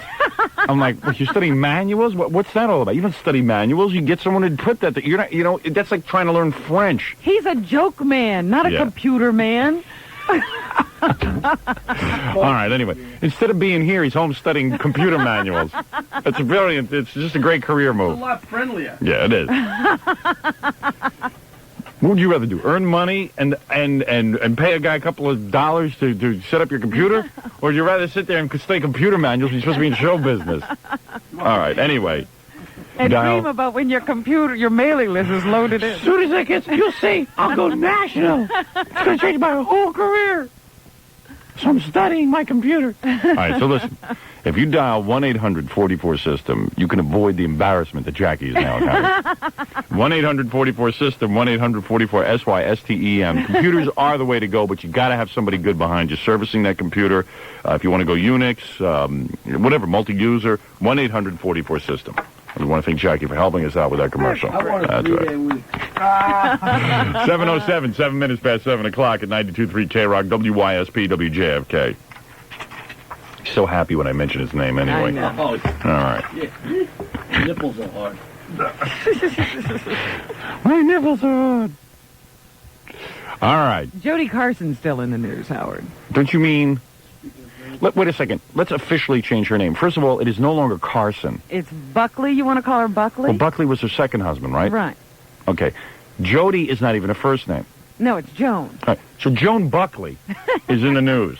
Or her maiden name. Nobody's going to listen to this story if I call her Joan Buckley. Here's a woman's been divorced from Johnny Carson. She still goes around calling herself Jodie Carson. 35 years she hasn't been married to this Even man. when she was married to Donald Buckley, she called herself Carson. Did she? I don't Like know. Jodie Carson Buckley? And how do you get Jodie from Joan? How does that happen? That's like who you were telling me. You gave a good example yesterday of somebody who... The Prince Charles. Yes. His name is Philip Edward George or something like that. Yeah, how'd they get Charles? Seriously. What's with the name thing? I don't even know how John becomes Jack. I know. That always bothered me. And how did Edward Kennedy become Ted Kennedy? I don't get that. Ed, Ted, Jack, John. Yeah, how Bob, does John... Robert. Theodore's Ted is Ed. That's a little easy to understand. Well, Ed rhymes. Edward, though, is not Theodore. Edward and Theodore are two different names. But they're kind of interrelated. Fed would be better. Fed and Ted. Yeah, there you go. Ted. I'm Theodore. It really makes no sense to me. But, okay, so Jodie Carson or Joan Buckley. Yes, whoever you want to talk about. She is suing Johnny Carson. After 31 years, she's decided that their divorce agreement isn't sufficient. She only gets $13,000 a year from Johnny. So all of a sudden she thinks back 31 years and says, oh, I know, I can get some more money from that guy. It was a lifetime ago. So anyway. We saw her yesterday. You did? Yeah. Where'd you see her? Tell her. We were leaving yesterday. We were just about to get in the limo, and there was some street woman on the street who looked just like her. So I turned to Jackie and go, there's Jodie Carson. She was screaming at everybody. Yes, we sat there yelling. You get off the road! Get off the road! She's practicing her testimony. Yeah. for the stand. Should be locked in an institution. So here's what she has to say today. All right, Jodie Carson, everybody. I'm excited. Or Joan Buckley. Why is she suing Johnny for more money? Okay. I'm not going to tell you. No. Right. At $13,500 a year, and taxes come out of that, that is just not very much money. For doing nothing, it is. I'm the mother of his 3 children. They're grown. The other wives are well taken care of. I'm the only one that isn't. Like it's like a corporation that has to take care of the executives that are retired. But, you know, this Rolf Felder, who is her attorney, usually seems like a reasonable man. Yeah. He's screaming that Ivana doesn't have a case. At least she was recently married to Donald Trump. Yeah. It's closer than... What are you doing with this case? Yeah, I mean, she agreed to all these things. Johnny gave her 10% of his income, everything over $100,000 a year he agreed to give her. And then she changed it when she got married to $13,500. She had no faith in him. Yeah. Never thought he'd make over $100,000. Yeah, I mean, you know... So she blew it. Yeah, and she's complaining. They take taxes out of her $13,000. Yeah. Well, excuse get a us. job. Yeah. Johnny doesn't even know who you are anymore. Why doesn't she get a talk show? Compete with Johnny. Go up in the Pat Sajak slot. The other ones are taken care of. Well, they were smarter than you were. All right, let's see what else she has to say. See, physical abuse, drunkenness, adultery. He was doing all the things that generally break a marriage up. I believe that he's had the same problem with his other wives. Yeah, well. I just don't... That's why you got a divorce. 31 years ago, he did this to you. I don't think she's going to get anything. Get over it. You know what he might do just to get rid of her? Give her a couple of bucks just to get it out of the news. Oh, I hope he doesn't. Yeah, I hope so, too. But I mean, what else could she say? I mean, that she hasn't already said. Okay, what else is in the news? A dentist and ex-heroin addict was given 1.5 to 4 years in prison yesterday on her conviction of charges that she burglarized 2 Upper East Side apartments in 1988. This woman, Dr. Marcia Cohen, has been getting a lot of press because she's an attractive woman. I said before, she's a dentist. And unfortunately, because of some childhood abuses and so forth, she fell victim to drugs and actually was living on the street, taking heroin and crack or whatever else she could get her hands on, and robbing people's apartments to pay for her drugs. Now she's in rehab, and 1/3 of her 20 daily patients that she sees a day are AIDS patients. And everybody said, well, here's a woman, she's rehabilitated, don't give her any jail time because, she can actually be useful to society. But the judge overlooked all of that yesterday and decided to give her 1.5 to 4 years in prison. Poor AIDS patients. Look at the people they get working on them. Ex-heroin addict dentists. Yeah, any dentist who screws up. Who robbed apartments. It's like any bad... They probably get, like, camp doctors working on them, Well, remember I told you a couple of weeks ago about a dentist who screwed up this woman's dental work and fondled her while she was under nitrous oxide. Yeah, is he working with AIDS patients? And he works with AIDS patients. Her cap didn't even stay on. God. We're at the end of the line. Yeah, well, those are the only people who are willing to serve AIDS patients, Howard.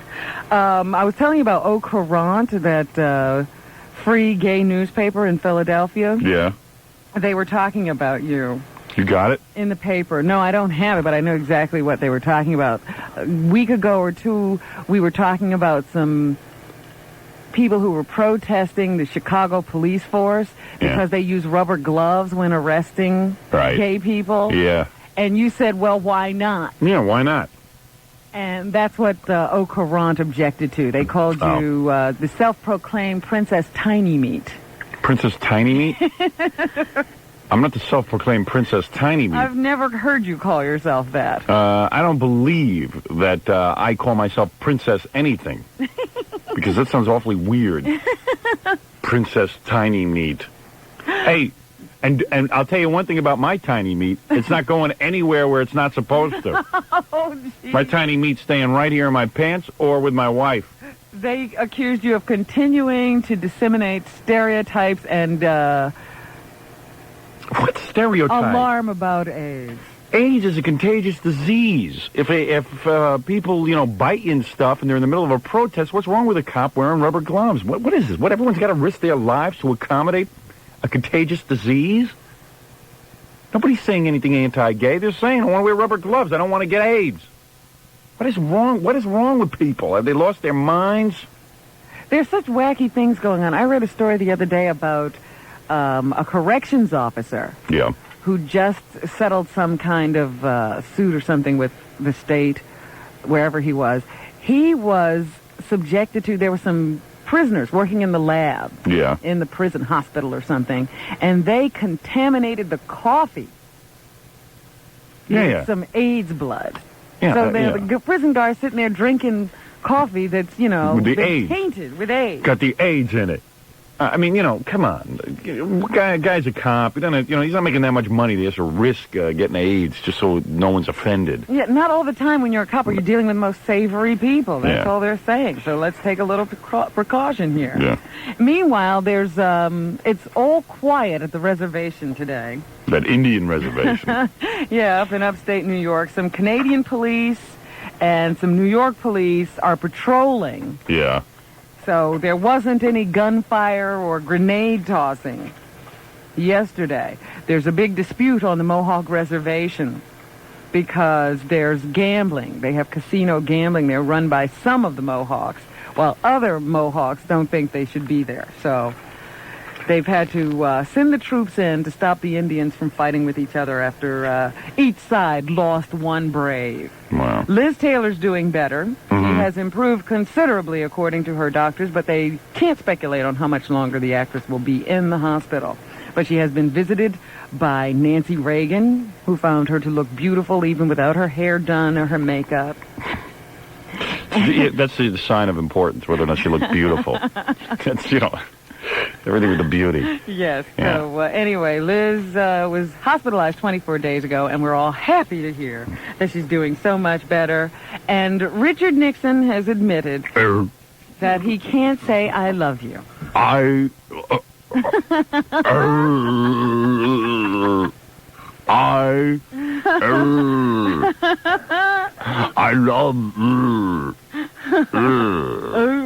love me. He can't say that. No, he says that it's just not his way. Yeah. His mother was a very loving person, but she never actually used the words I love you because she considered that to be something very private and very sacred. And he feels the same way. He's never said it to his wife. He's never said it to his children. He's never said it to his grandchildren. Maybe it's time to break the ice. He says they say it to him, and that makes him feel very good. I mean, they say, hey, Grandpa, I love you. Yes. And then he just sits there. And he looks at them. He can't say it. I like you. A demented man. I like you, but... yes. But I don't love... I just can't say that. I can't say that. I feel it, but I can't say it. No wonder his wife is completely zonked. Yeah, doesn't she look happy? Yeah. So anyway, that's what's happening. Oh, man. Robin, I don't know how to say this. You know when he's dying or something, like his last words will be to his wife, I loved you. Yeah, right. And I'll choke on it. A lot of good that does us now. What a creep. Mr. Macho can't say I love you. Yeah. Should say it like I do. I tell everyone I love them. That way, nobody thinks too much of it. I love you, baby. I'm like Arsenio. I love everyone. Yeah, Madonna, by the way, I agree with you, should have, I mean, Arsenio should have punched Madonna in the face. Yes, if he was a man. Yeah, he's a big pussy. He's just a big pussy. She was treating him like a jerk. Oh, it was awful.